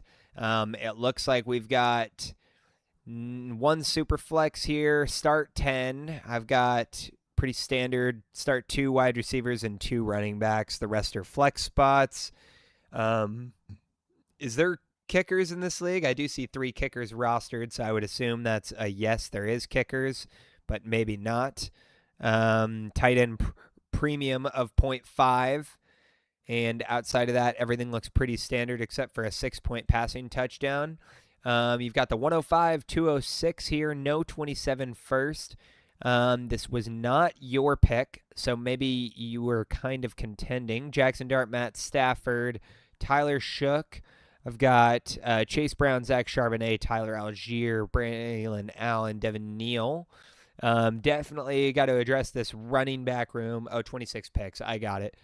Okay, we've got Malik Neighbors, Chris Olave, Michael Wilson. Quite frankly, I actually don't mind this wide receiver room at all. I'm probably fine rolling with just that. Trey McBride here, so you're good. 105, you'll probably get another chance at a receiver here. And then we've got 105, 206. Okay, here's what I would say for you. Quite frankly, man, I like this team from a wide receiver build standpoint, and I do love the Dart pick here, but I do think you're a little top heavy, especially considering that it's a start 10, 12-man league. I just think this team is far too shallow to run the distance, and I always like to keep it a buck with everybody in here so that I'm like not wasting anybody's time. Personally, this team needs to enter more of a rebuild than I think that it's acknowledging, and the reason I say that is just because I think that teams like this one are just one injury away from, not having a chance. And I just highlight that because if you lose Trey McBride on this team, you're probably not going anywhere. Not only do we have to go out and buy a replacement streaming tight end because we don't even have one on the roster. I mean, Zach Ertz is going to retire. Mitchell Evans doesn't mean anything to me. So at the bare minimum, I'm going out and I'm probably sending a 2nd-round pick and getting absolutely, gouged for a Juwan Johnson or something who had a career year and, probably will never even come close to 99 targets again, right? This is the one statistical outlier of his career. So at best, you're buying a tight end, and same thing goes in the other department. You lose Chase Brown, it's over. You lose Jackson Dart, it's over. You lose, Matt Stafford, you're staying alive with Tyler Shook, but you're definitely struggling because you probably were only contending as hard as you would because Matt Stafford played like an MVP this year and gave you 400 plus fantasy points at age frickin' 40, so I know it's an exaggeration and he's not actually 40, but I'm just saying, again, I like the way you've stacked the RB room as far as giving yourself upside swings. Like I got Charbonnet, Algier, Braylon Allen, and Neal. Those were all the type of guys I was telling you, roster in a big ball. They might give you a chance. But quite frankly, man, here's what I'd be doing with this team because I just think I'm way too shallow to be a genuine contender. I would try to execute a few tear down trades. And so I think it hurts and it's painful to say, but the first place to start is Malik Neighbors, right? And I'm not the guy out here that's normally like, let's sell our top tier assets right away. But has there been a dip in Justin Jefferson's value enough in this league that you could send Malik Neighbors and get Jefferson in a kickback piece? I mean, even to the degree of like, if I could tear off Malik Neighbors and get Justin Jefferson and DeAndre Swift, I'd probably do it. Maybe Jefferson, DeAndre Swift in a second, and you kick him back at 27 third. Like, I would do that deal. Now you have an RB2. Now you have another second-round pick to move his liquidity. Like, that would be the first place I would start. Execute something like that. If we need to drop down further than that, can I move from Malik Neighbors down to either a Teteroa McMillan, a Nico Collins, a George Pickens, a Garrett Wilson, any of that group right there, and get multiple pieces kicked back to me, right? Like, if I was going to drop from Malik Neighbors to Garrett Wilson, I would need a first and a running back, right? So I would need Garrett Wilson, Josh Jacobs, and a first, and you could include Malik Neighbors in a third and a fourth. Like, those would be the type of deals that I would start with. I'd say Chris Olave is another guy that you could explore doing another tear down with, because while I love Olave, yeah, there's a little bit of health concerns. There is some risk there. Now, I'm not an avid sell Chris Olave guy. In fact, I still draft him in startups. But I'm just saying, from hedging your bets kind of standpoint here and giving yourself more depth, if I could tear off Chris Olave and move down to a guy who's probably going to score a pretty similar amount of points next year,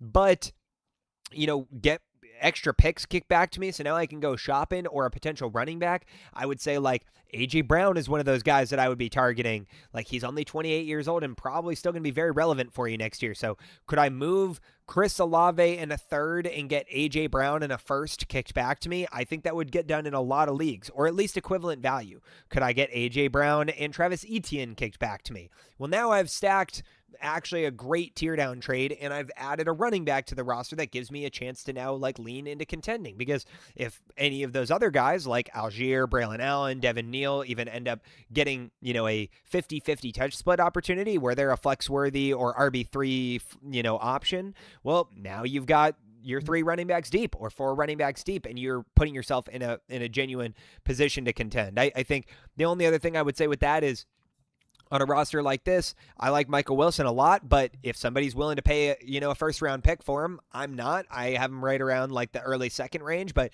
if someone would do it, I'd probably take my first and run with it, just because, again, this isn't a team that I'm trying to really like assume a ton of risk on. Like, I love holding guys like Wan'Dale Robinson, Michael Wilson, Alec Pierce, like, some of those guys I was talking about earlier.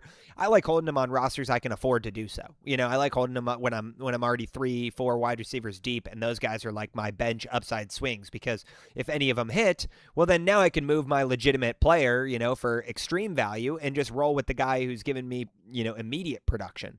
That'd be the way I'd look at it. Only thing I'd say outside of that is, this 105, you're probably keeping it and picking at this point, just because, yes, you do need to add some depth. So if there's any crazy running backs that get a bump, maybe Jonah Coleman goes really early and you want to take him here, or trade back a couple spots and get another asset and add a running back with that pick.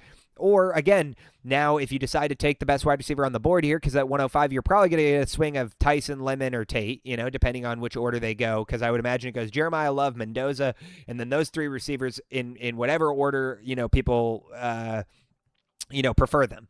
And if that's the case, well, now, you potentially have even more flexibility to, move off of one of these receivers and tear off a little bit. And so that would be the main place I would start. Additionally, I think like with this roster where it's at, I would probably be shopping Matt Stafford here if I could bring in an early second or equivalent value, or, Matt Stafford, and add one of my second round picks to either get to a first or get to a running back that I was talking about, kind of in that mid range, like a Ken Walker, Scadaboo, Chase. Yeah, you already have Chase Brown, but Scadaboo, Walker, Judkins, Barkley's in there in case anyone's panicking, Javonte Williams, Josh Jacobs. Like, I would do that in a heartbeat personally, just because I'm probably just saying this is the best year you're going to get out of Matt Stafford, period. So I would say probably time to move off. But that's everything I got for you there, man. I hope that helps and gives you some direction. But like I've mentioned to everybody else, if you feel inclined to tag me in the trade center once you got some offers brewing, go ahead and do something, and I'll absolutely help out. But appreciate you coming through, and let's go ahead and add the next guy as a friendly reminder into this YouTube crowd that might be watching over here. If you're not already, drop us a subscription on the channel. Would be thrilled to have you guys. Add you guys as a subscriber here. If you are a subscriber already and you're not in the Discord, go ahead and click the link that's in the description of this live stream and join the Discord. Click on the live events tab, which we're going to try to run weekly here, and you'll get a chance to get your roster broken down by me just like this. I got a couple funny comments here, just like Bako Dub saying, I think I noticed in your recommendations for Milkman that he didn't suggest trading for Matthew Golden. You're right. We got a lot of Matthew Golden lovers in the chat right now, and that's my bad. I gotta throw some more Matthew Golden love in here apparently, so to satisfy the people, but I appreciate it. Axis, I said you'd be next, man. If you want to go ahead and request to speak, I can add you up onto the stage here. And then Andrew, why don't you go after Axis here, okay? We'll put you up next. So, Axis, what's up, man? Feel free to unmute yourself if you feel so comfortable to do so, and let me know what your sleeper username is. What's up, brother? First of all, go Hawks. Hey, go Hawks! I love it, man. There we go. You love to see it. I don't know if you guys can see my water bottle even here, but we got the Seahawks front and center. So sleeper user is going to be S Glaze, so SGLAZE 15. Yep. S Glaze, love it. All right, and what league are we diving into here? I love to see 10 leagues popping up. We got a true. We got a bit of a point and laugh here. We'll go for the Ball Knowers Inc. one. Love it. Sort of pranked myself. Thought my friends and I had agreed to a super flex. Apparently we did not, so that was bad right out the gate. I've got like 4 quarterbacks in a 1 QB. Bad things are unfolding. Nice. I see it. Did you guys just start up draft, or has this league been going? No, this was last year. It was our first year. Okay. Last year I got start 10. We've got a quarterback, 2 wide receivers, 2 running backs, 1 tight end. Looks like do we play kicker and defense? Is that true? We played defense. I wish we didn't. That's hopefully going up for poll. Right now we've got defense. I don't care about defense though, obviously. Gotcha. Stream defenses all year long. Perfect. So it's a start 10, but really a start 9 then, if I'm understanding correctly. And we got just 2 wide receiver spots and then 4 just standard flex spots, yeah? Yes, sir. Okay, we got a 6-point passing touchdown from what it looks like. Tell me, are we working with any tight end premium or like running back first down bonuses or anything like that? Nope, nothing fun. I do see it says on here rushing first down is a half point. Is that true, or is this just a mistake? That is unfortunately correct. Okay, it is. Okay. All right, no worries. But that does give running backs. Would be different. No, yeah, that gives running backs a nice bump though. So that's important to know as we're going here, because you probably want to be flexing as many running backs as possible. Lucky for you, looking at this lineup, we got Jackson Dart. I love that. It looks like, I'm probably good at quarterback here. Obviously, like you probably already know, I never recommend holding this many quarterbacks, but just clicking around here, everyone's got 2 deep already, more or less. I mean, This guy, maybe he's your only potential trade partner, Otson. He only has Penix and J.J. McCarthy, so you could get lucky and offer him Bryce Young or Kyler Murray. I don't know if he's feeling desperate at all, but he does have the 103, so maybe he'll take Mendoza. Just food for thought there.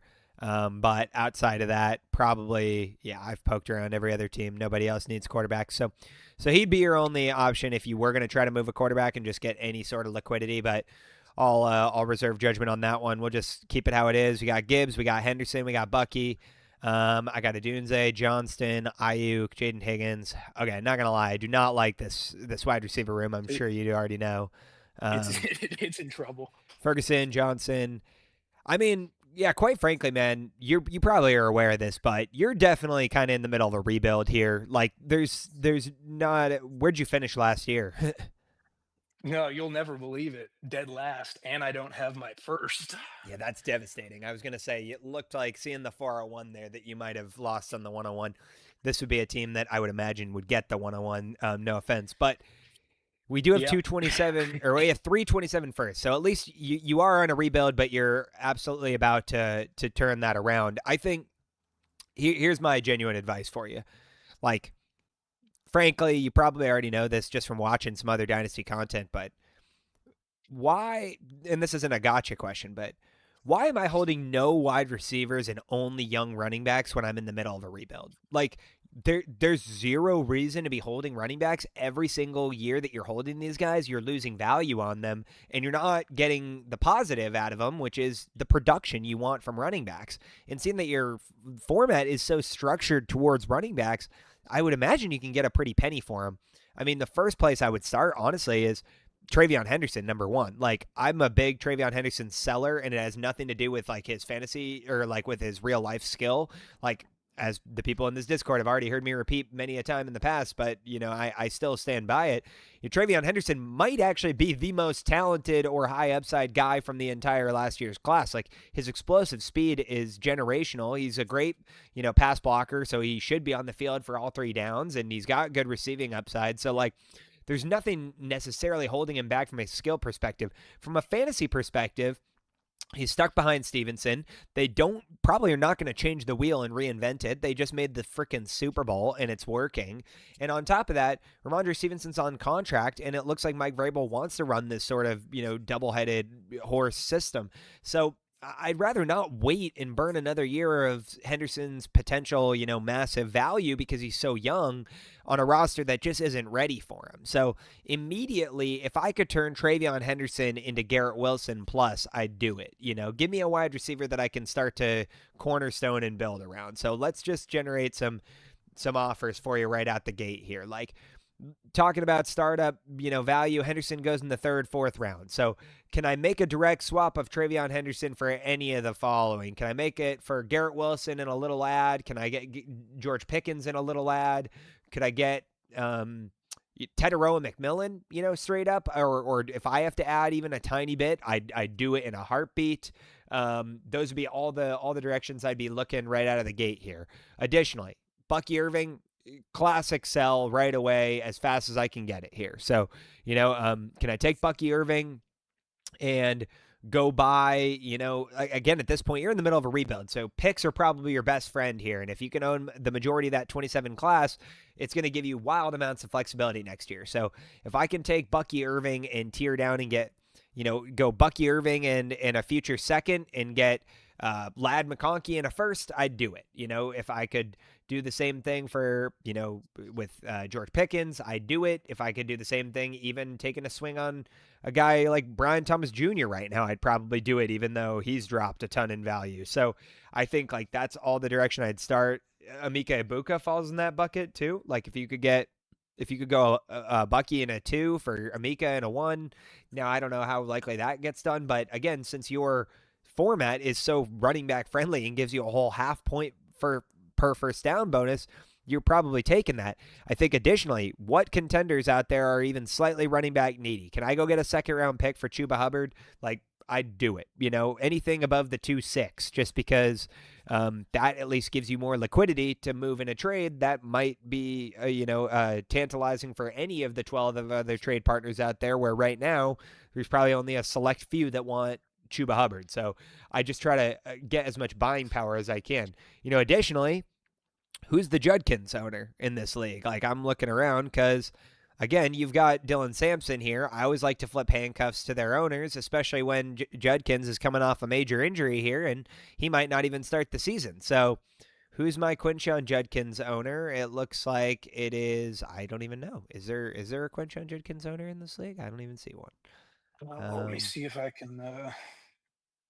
Just pull up the league and give him a search. Yeah, tell you which appreciate team it. he's on. Sorry, I'm clicking through. He's here. on Net NEZN. NEZN, brilliant, all the way at the bottom. Okay, yeah, this guy right here. I mean, again, he's got the 2-1. So could you take, you know, could you take Dylan Sampson, your 27 third and the 401, package them together and go get the 201?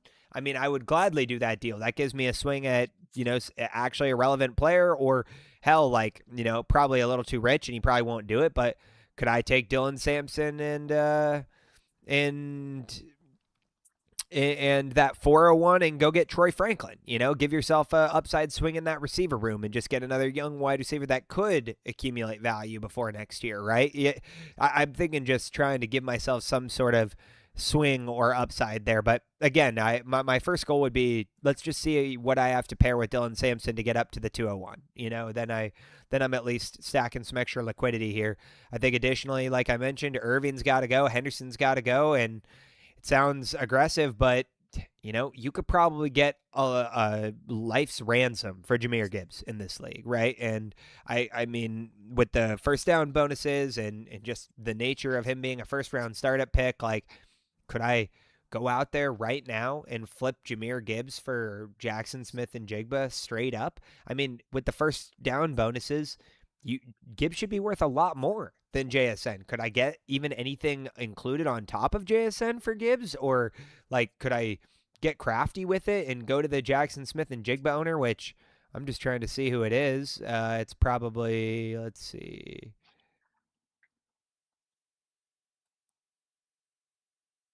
Right here. It should be that one, yeah. Things cats can't eat. I mean, yeah, his running back room's pretty needy, dude. Like, again, could you offer him Jahmyr Gibbs and get back Jackson Smith and Jigba and the 209 and 301? You just give yourself some more picks, give yourself some liquidity. I know it's not wildly exciting, but that 209 and 301 might be able to be packaged together with your Quentin Johnston and work your way up to, someone that I actually care about, like Rome Odunze, or I guess you already own him. Sorry, I was looking for a player in that kind of range, but I think or even if you need to hold for a year, and move these picks and punt them back another year, I would do it.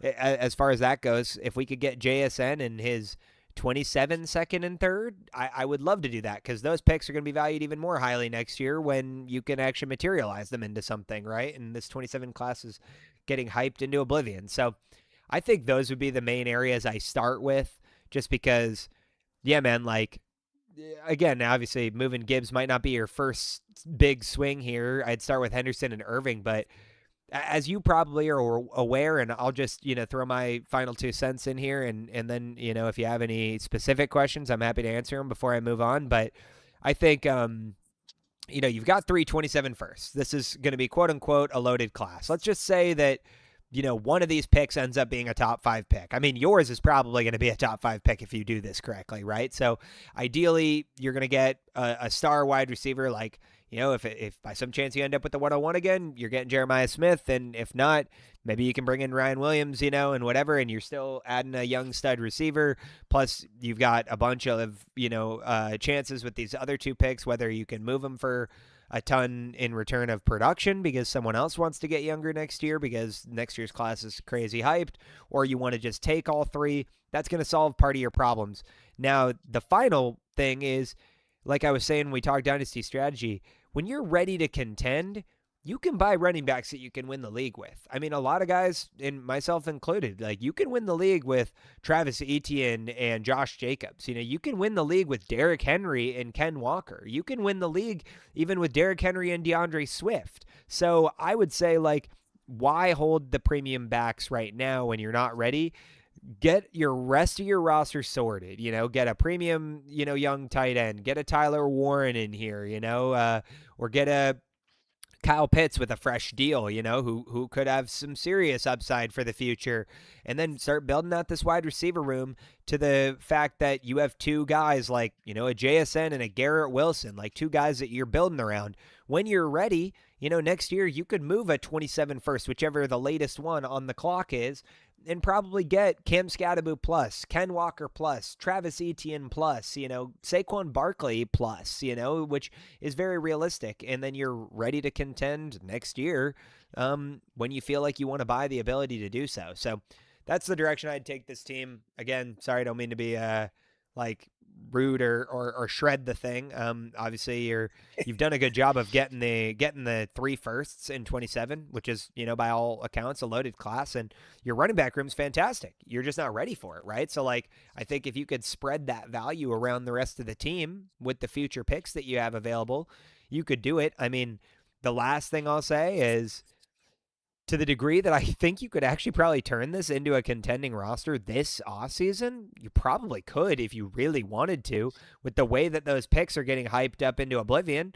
If you want to start moving those 27 picks along with some of these running backs and make a bunch of tear down trades and put yourself in contention, you probably could. I mean, for example, like I was saying, like if you want to move Travion Henderson and tier way down and, go get production, like Travion Henderson alone should easily get you AJ Brown, AJ Brown, Terry McLaurin in a second. I mean, no question, if not way more than that. Like, you might even be able to throw Travion Henderson in a third and a 4 and get those players plus a first kicked back to you, right?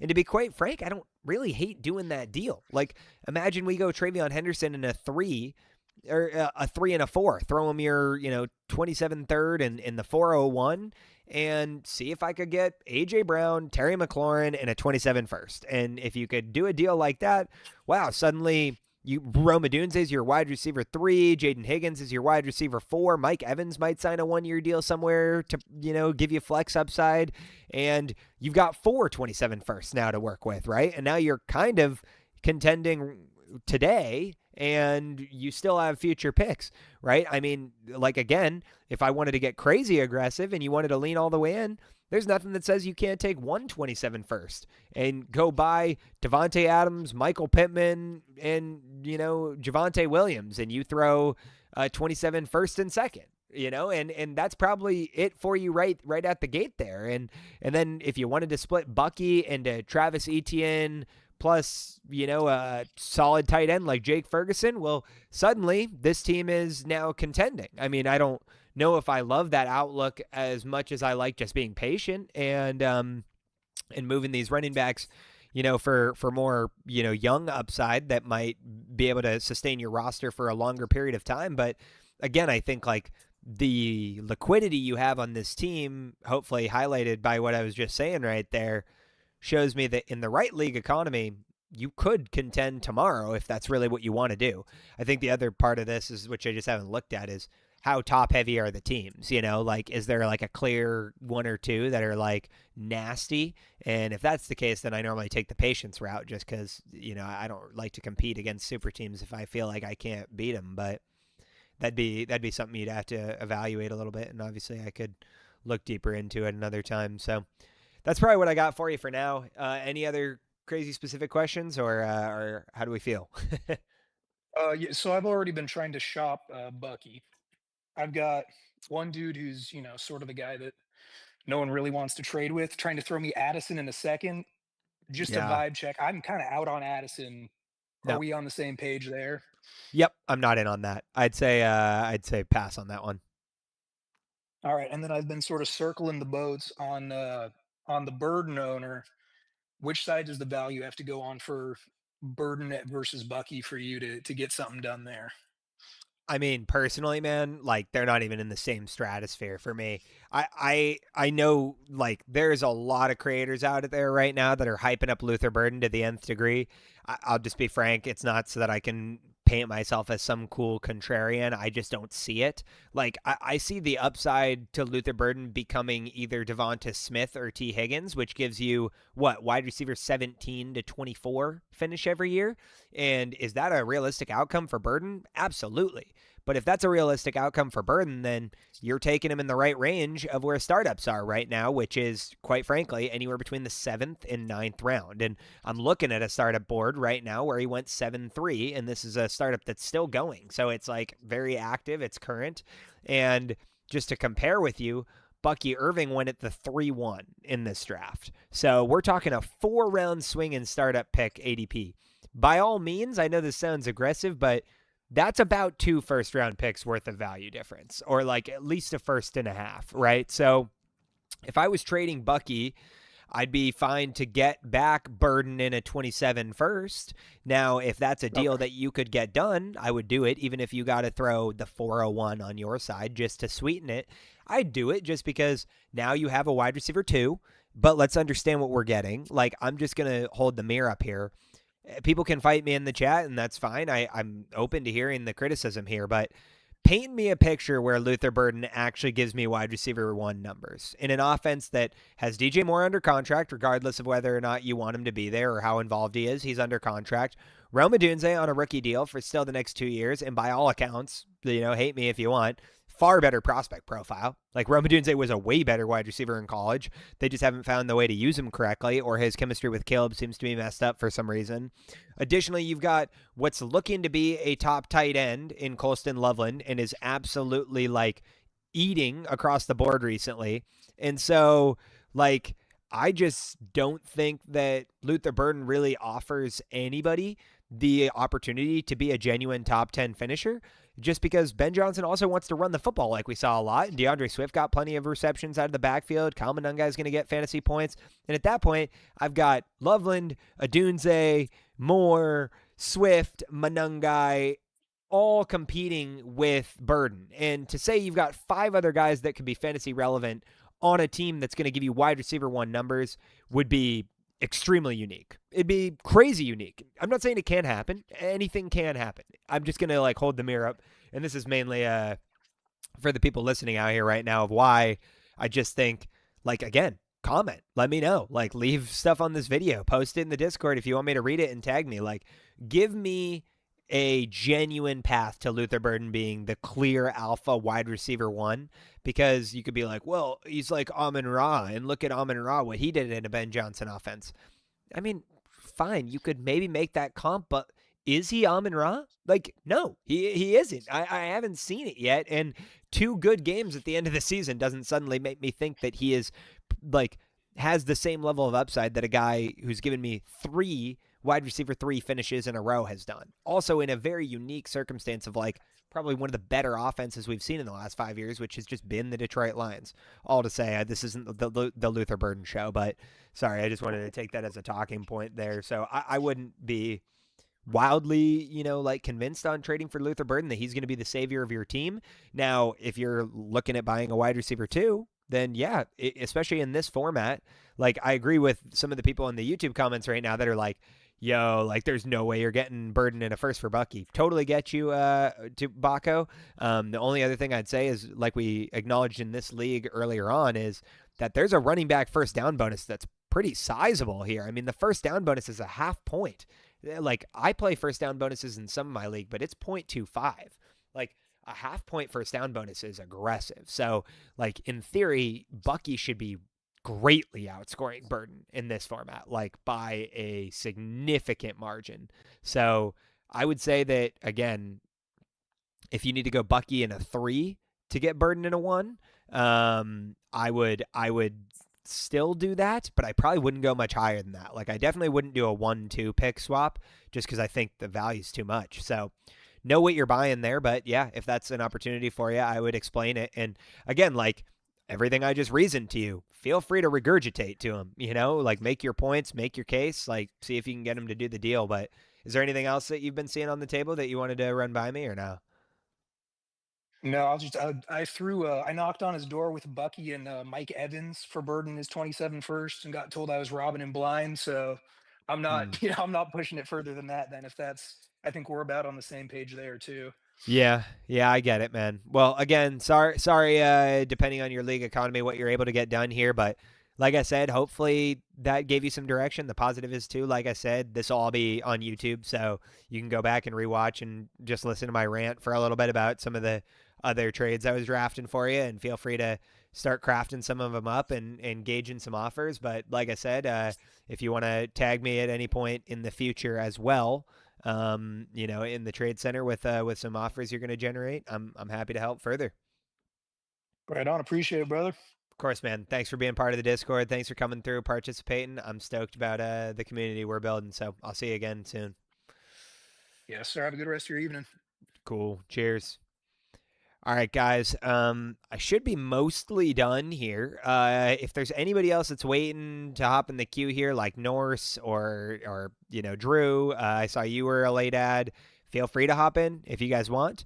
But I would love to talk with you guys. But if not, no worries. We got Kahuna in here. I'm happy to have Kahuna pop up. He's been patient here. I'm gonna read Drew's comment too, just because I'm curious here. He said DJ Moore traded and Burden increases snap share by 30%, currently at 50.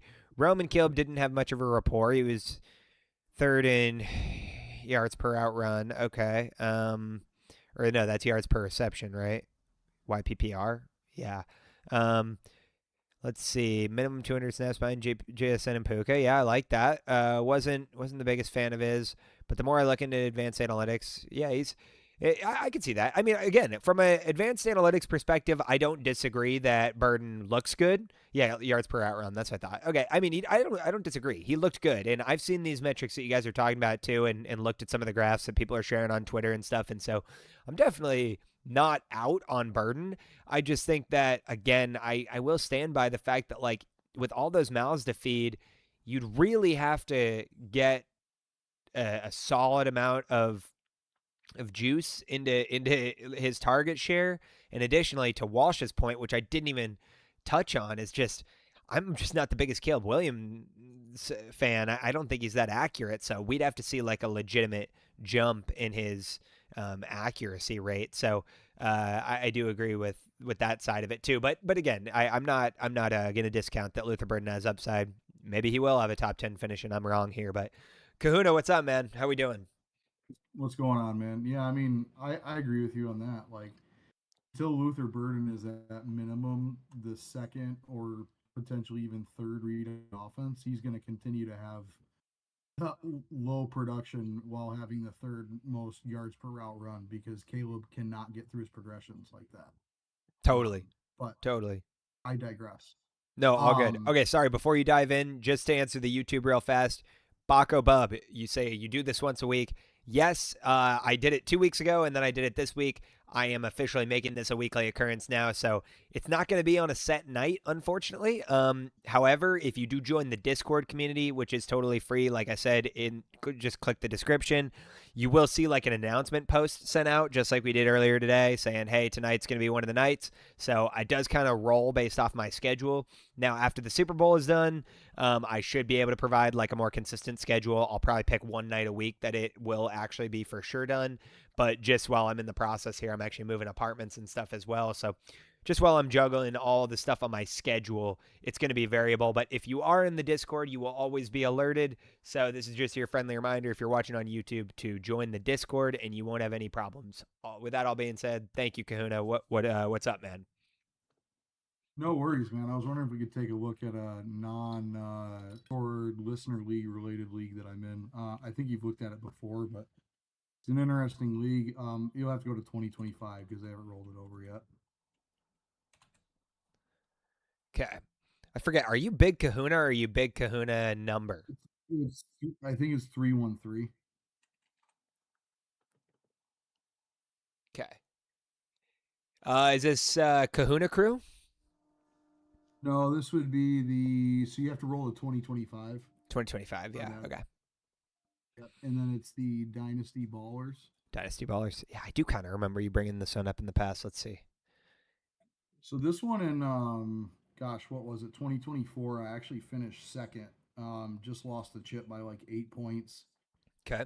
Made a trade I thought was good in the off season, and then it kind of didn't work out. Yep. Traded some pieces from this current team. It's tough to get trades done in this league. I feel like in order to get a trade, you either kind of have to overpay or somebody really has to kind of blow up. So just curious to see what you would do in this one. Yeah, I mean, knowing the league economy obviously helps. You're saying it's hard to get done. Sorry, I know that we haven't rolled over years. Where's these picks, bro? Like round 1, round 2, round 2? It's the 112, the 202, and the 210. 112, 202, 210. Okay, that helps. Good to know. And then I saw it was a tight end premium. It looks like a start 10, 6-point passing touchdown. Yeah, it's a half-point PPR. So tight end premium would be 1.25 for tight end, half point for receiver. Gotcha. Okay.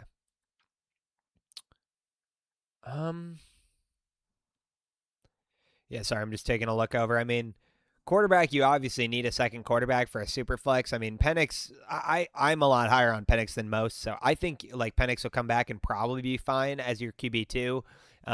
Obviously, I feel a little better with something else, but to be completely frank, dude, like Mac Jones, he might get a starting role this season. He might not. I'm starting to think not, unfortunately, only because like with how many Brock Purdy injuries there was this year, they might just hang on to him for another year unless they get wowed in a deal.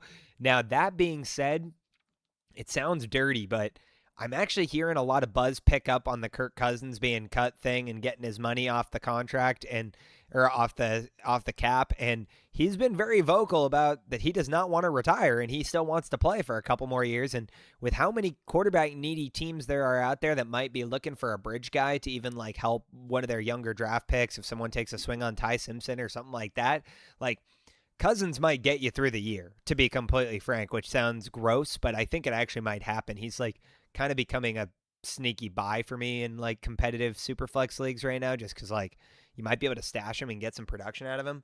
All to be said, I probably am not immediately addressing the quarterback room.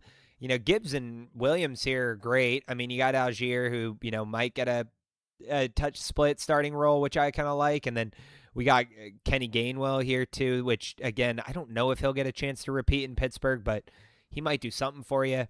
The wide receiver room is not bad. It's just interesting. Like we got enough probably to get us through the season here with McMillan, Adams, Pierce is going to sign a new deal. Watson's got some upside. Myers, like even Troy Franklin. I mean, to be completely frank, Kahuna, this is a roster that I'd probably move Troy Franklin here.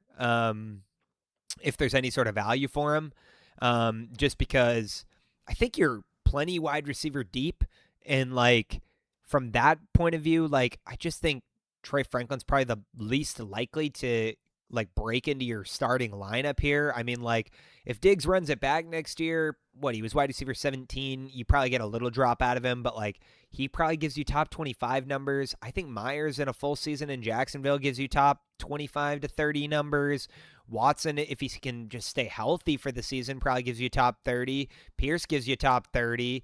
You know, I just think you've got so many guys stuck in this middle range that like your number one bet right now would probably be like, could I take Troy Franklin in this 112 and give myself either a premium wide receiver or a premium running back, right? Like, does Troy Franklin in the 112 get me Ken Walker? I'd do it, you know, if it does. I don't know if it does right now. I think, like, if you could do Troy Franklin in the 112 and get some of the other running backs that, you know, you and I both like Cam Scadaboo, I would do that. If I could even get Breece Hall, I'd do that for Breece Hall for sure. If I could do Troy Franklin in the 112 and get back Travis Etienne in a second, I'd do that. I'd probably do the same thing for Javonte Williams in a second, like and do a little pick or like a little pick swap there. I just think that's probably like a crafty way of getting yourself like a better running back.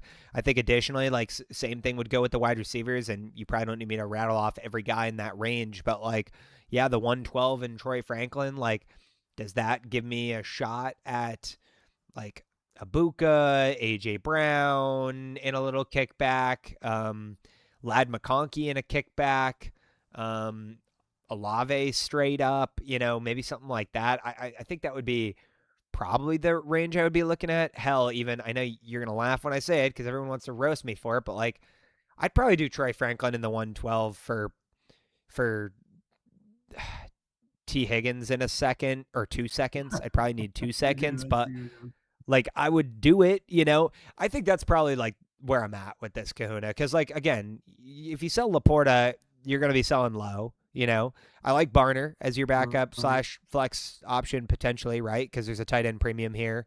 The only additional thing I'd say is, yeah, like any way you take Christian Watson in that early second and turn him into Jalen Waddle, so you maybe have like a wide receiver 1 upside next year, I would do that. You know, same thing with, could I take Christian Watson, Troy Franklin in the later second and go get a 27 first, you know, and just give yourself another swing next year in a class that's accumulating a ton of value, because hell, even if you don't want to make that pick, like I would just imagine again, like when I talk about buying power, like maybe there's 5 teams in this league that are interested in Christian Watson, Troy Franklin in a second, right? But I bet there's 12 teams in this league that are interested in a 27 first, just in a vacuum, right? So again, I think like that would be my thought process of just like what I would be holding, because quite frankly, like, yeah, you're kind of like just stuck in the middle right now, right? And like, there's nothing worse than just like holding a bunch of these wide receivers that, yeah, they probably keep you that's competitive what's enough. interesting about this league is there's like the guy that won the league. I think he finished like 5th or 6th last year, and he just had like quite a bit go right. But there's a lot of just bad teams in this league. Well, I mean, I can Like, see really even here, dude, it doesn't look like there's some massive, league disparity. I mean, these guys were 26-2, right? So you got like the two kind of main contenders here. But outside of that, like 16-12, like 12-16, 14-14, 12-16, 14-14, like these guys are all in your range. And then you've got some hard rebuilders here.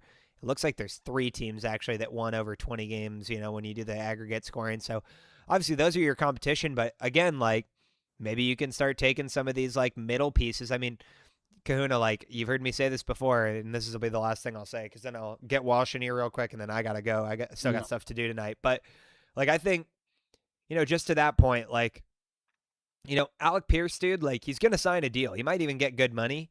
Don't get attached, bro. Like I like Alec Pierce as much as the next guy, but if someone's willing to give you a genuine name brand player for Alec Pierce who isn't one, like you're taking it, right? Like if Alec Pierce signs a big money deal and suddenly Alec Pierce in an early second can get me to Vlad McConkey or Abuka or anybody in that range, or even Jalen Waddle in a kickback, like I'd do it. I'd do it for Jalen Waddle and DeAndre Swift. I don't care. Like I'll just take it, or Jalen Waddle and Derrick Henry. Like just give me the package, right? So I think like don't get too attached with these guys that might sign deals.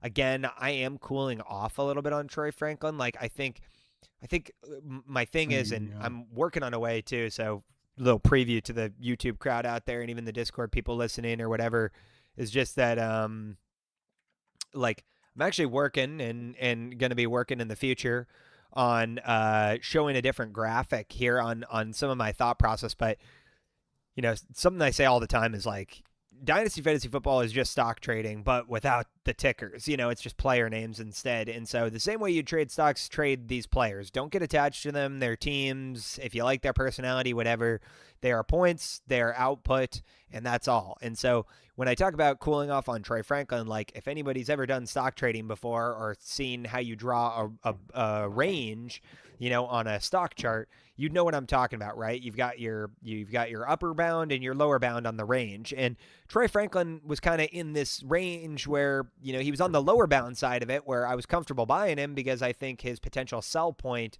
is above that, right? Especially if he starts to perform more. Now, next year, or now I've seen him rise a bit to like where people have caught on, and now he's kind of on the upper end of that buy range for me. At this point, I don't really want to be buying anymore. Obviously, if he pans out, he's still going to break out of that range and give me a new range, and that's still exciting for me to print liquidity. But right now, he's kind of entered the upper end of that range where like in Dynasty startup drafts, you're getting him around guys like Michael Pittman, who are giving you actual solid production, right? And so if I can capitalize on where he is in the range now and add some pieces to him to get up to a better player that's proven, I'm doing it. I just want to make sure people understand that are watching on YouTube. I'm not just saying, oh, just get rid of Troy Franklin like right now. I'm not telling you to just sell anybody. I am telling you to sell guys that have just entered certain dynasty value ranges in the community that now I'm comfortable taking my value on. So that's kind of where I'm at. Kahuna, you got anything else specific you want to ask me here before I throw Walshy on? No, I appreciate it as always. It was a good session for sure. Of course, man. I appreciate you always coming through and supporting. To the folks out on YouTube out there and in part of the Discord, Kahuna is one of our most valued members here. Always active, always happy to talk ball, and he'll be in General Hangout often, and even willing to break down some teams himself with you guys. So thanks to Kahuna for coming through as always. And if you guys aren't already in the Discord already, give him a shout when you join. He's a good guy to know. All right, Kahuna, we'll talk soon, pal. Thanks, sir. I appreciate that. Of course, bro. Happy to have you. Appreciate you being a part of the community. All right, Walshy, let's get you in here, pal. You want to request to speak, and then I'll get you in, and then to the rest in the chat, thank you guys for coming through. I am probably going to end after Walsh here. I'll be going again next week. Like I said, it's just I've been going for a while here, actually over 2 hours, and your boy is moving apartments this week, so I've got plenty of packing still to do. While she just got his request in, I smashed it back. What's up, MJ? You're muted, big dog. Yo, what up? What's Just up, my getting man? bullied in the chat by a millionaire. I feel ya. What's I love BK though. What's good? What can I help you with, dude? We got I want to do a league where this was one of the leagues where I just kind of like forgot about it last year. Yeah. It's the League of Imaginary General Managers. I like the name. That's funny. Hell yeah. It's a 12 teams, start 10. Everything else is pretty standard, 6-point passing, but no bonuses, no TEP. It's a pretty standard league comparative to ours. Okay. But this was one of those teams where like I had a competitive team, but like just from injuries and stuff, about halfway through the year, I started committing to a sell to rebuild.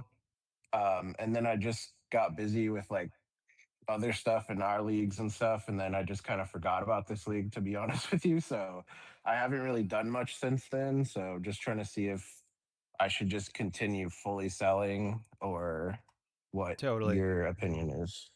Okay, yeah, I'll dive in like 2 seconds. Let me just respond real quick to the YouTube commenters. I've got Vecron in here saying, what would I sell Troy Franklin for? So just to confirm, I'm not just telling you to panic sell Troy Franklin. I think you've gotten that part so far. But I am saying, like, there's 2 things that would get me excited to move off Troy Franklin.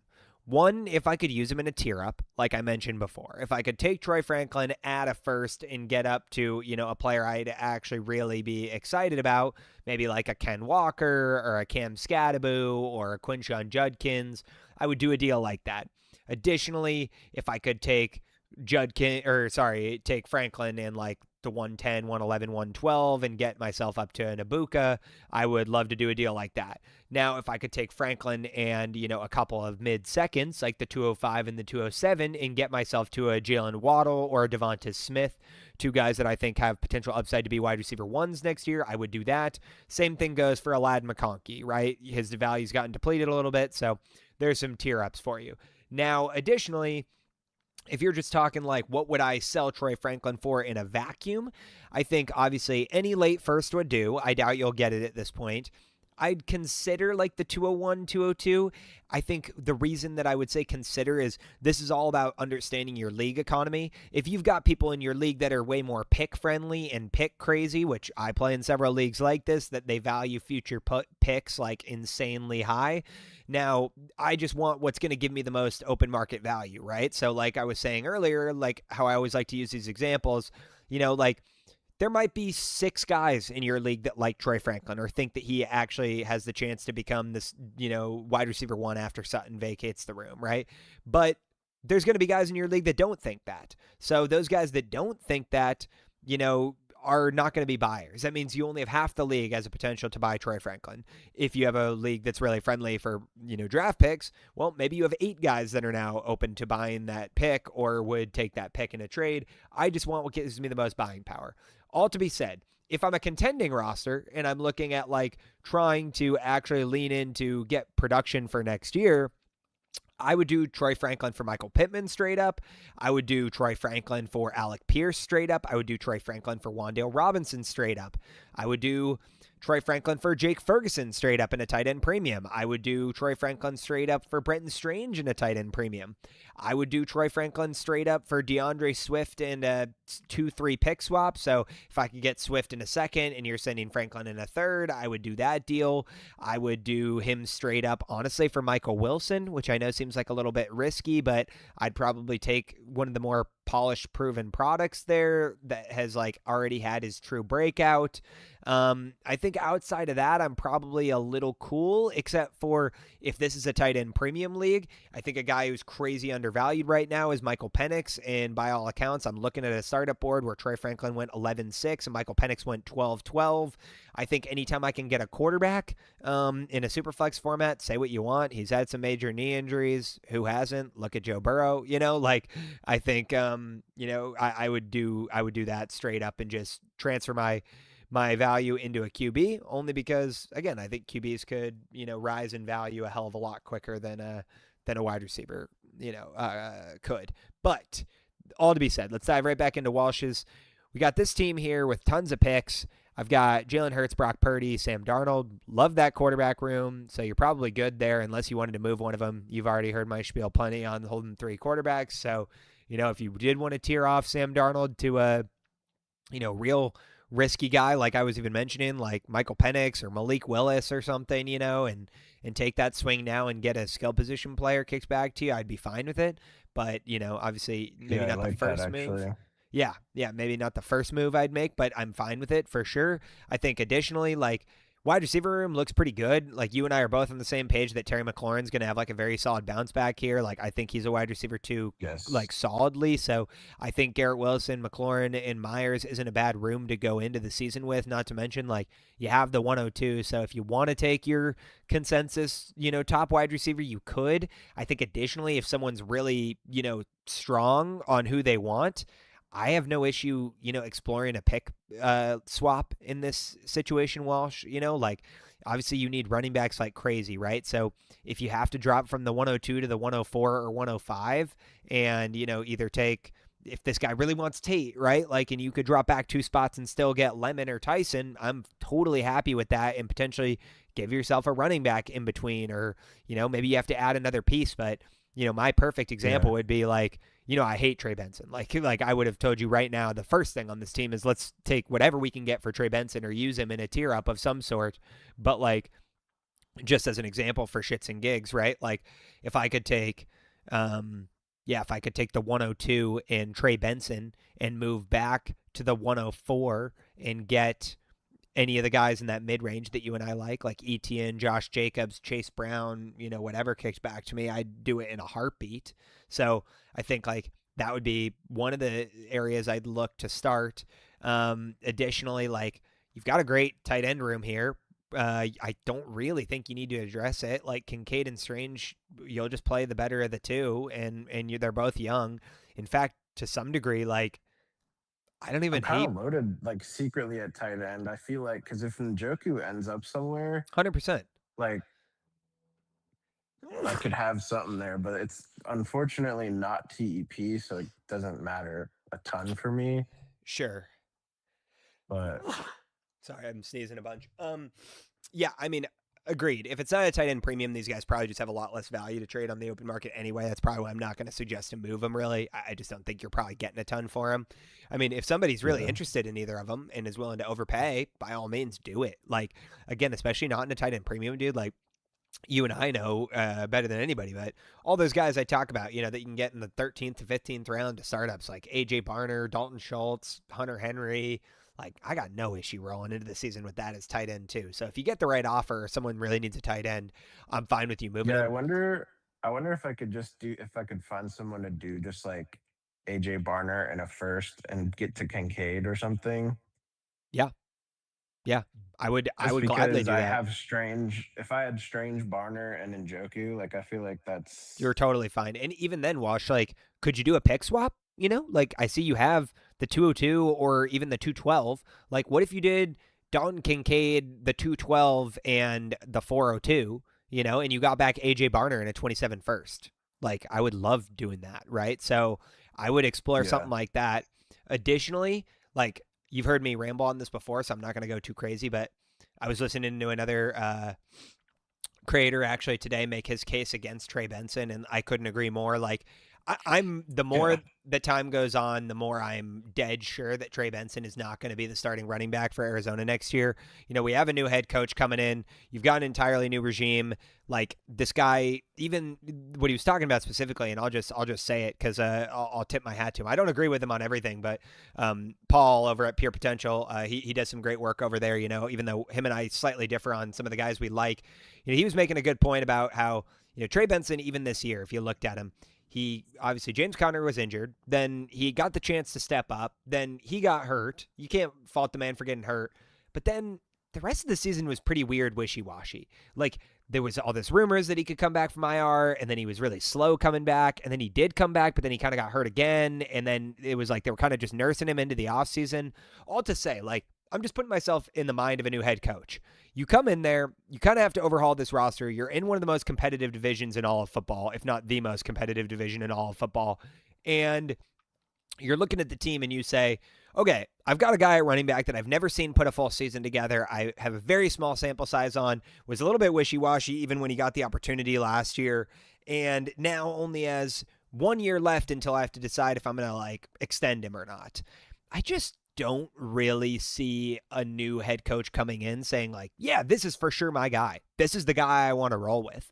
If anything, he's going to bring in competition in free agency in the draft. And at that point, from a dynasty perspective, just the way the chatter and the rumor mill works throughout the whole offseason, Trey Benson's just going to plummet in value. So whatever value he has now, let's try to capitalize on it. So I would say, Walsh, like if I could take 100% agree Trey with that. Benson in the 112 and shop him to every owner out there for another running back, I'd do it. Like if I could take Trey Benson in the 112 and get to Travis Etienne, Josh Jacobs, Chase Brown, Cam Scadaboo, Ken Walker, Judkins, Saquon Barkley, like I'd do any of those in a heartbeat. Javonte Williams, I'd do any of those in a heartbeat. So let's just start right there. You got to address the running back room, and you're not going to get a great one, I think, at the 112. So that's your first attack plan. Second attack plan would be, yeah, we talked about the pick back or trade back from the 102. I think additionally, like the 107's on the table. I don't need to take him, but it's going to depend on what kind of offers you can get. I mean, obviously here, man, the main thing you're just looking for is running backs, right? So again, if we talk the Sam Darnold tier down, can I tier down from Sam Darnold and get a running back thrown in on that package? I'd like to do it. Or could I get a pick thrown back that then I can use as spending power on a running back? Like I would do that. The only other thing I would say is like, you know, I think just in general, you've got a bunch of these seconds, like it's not pretty, but like could I take the 202 and just go buy DeAndre Swift? I'd probably be fine with that in a vacuum if you wanted to contend this year. I was thinking like maybe if I'm able to pull off a couple of those moves you just mentioned for like the middle tiered running backs, using some of those seconds to add a little bit of depth just by buying a couple of vets at receiver. But I don't, do you think that I'm fine at receiver? No, you definitely need more options because especially this is a start 10, right? We said, start 10. Yeah, I definitely want some more options. So like when you talk about vets, just like somewhere around like Sutton or exactly that kind of range. I'd say Sutton, Pittman should be at the top of your list, but like Pittman, for sure. Sutton. I think sneakily, like you've heard me talk about this a bit recently, and I'm continuing to light the fire here. I'm sure it's only going to get worse as the offseason goes on, but I think Chris Godwin is a really sneaky buy right now. Like I think Godwin, more chances than not, Mike Evans is going to leave that room. I know we love Dabuka, but I don't know if he can like really house that true alpha role. And I just think in general, like in that Tampa Bay system, there's always going to be somebody that's successful working out of the slot. And Chris Godwin did just get extended. For everybody that's like, did you see him this year? He looked like ass, whatever. Like, yeah, he came back from an injury mid-season and was still struggling through it for the remainder of the season. Like, I think it's really hard. Yeah, also the last major injury he had like the first year he came back, he was not good. Then the next year he was pretty much great. Exactly. And then just additionally on that, Walsh, like these guys are probably a little bit more expensive than those vets we were talking about. But again, I don't know what this league economy is like and how tapped in they are to like the moving market. Like if Wan'Dale Robinson, if Alec Pierce, if like those guys are somehow available out there, and for not break the bank prices, like Jaden Higgins, maybe even, like those are all guys that could be nice depth piece adds for you. I just don't know how much they're going to cost. And then additionally, like when we talk about adding running back depth, like, yeah, you could take part of a route here to stack yourself with some upside swings. Obviously, the Algiers of the world. I think like even Kenny Gainwell, after what he did this year, will probably get some sort of touch split deal. I think Dowdle will get a touch split deal. I think Stevenson is, probably really cheap and could be in a touch split another year. Even, J.K. Dobbins, dude. Like, I think the deeper analytics are definitely exposing R.J. Harvey that he's not actually productive, and I think Sean Payton's going to look at that and say, yep, we got to bring J.K. Dobbins back, even on a direct comparison. Like, he looked way better by all metrics. So I think those are some cheap options to kind of patch this room up. But I think also, man, like this is probably still 1 year away, but I would hope that you could maybe get after it this year. I mean, again, like, let's just say, right? Like, let's say you make basically no moves, like, from these draft picks right away here. But, like, like, let's say 102, you take your top receiver and you take Jordan Tyson. Like, maybe Tyson and Wilson together, combined for both top-end RB2 numbers, and that gives you, potential, like, wide receiver 1 numbers. Terry McLaurin's another wide receiver 2 with wide receiver 1 upside any given week, so then you've got a good 3 there. Jacoby can be your 4. Maybe you bring in one of those guys we mentioned, like a Wandale or Pierce or Sutton or Pittman. That's your 5. You're probably good. You've got decent tight end room.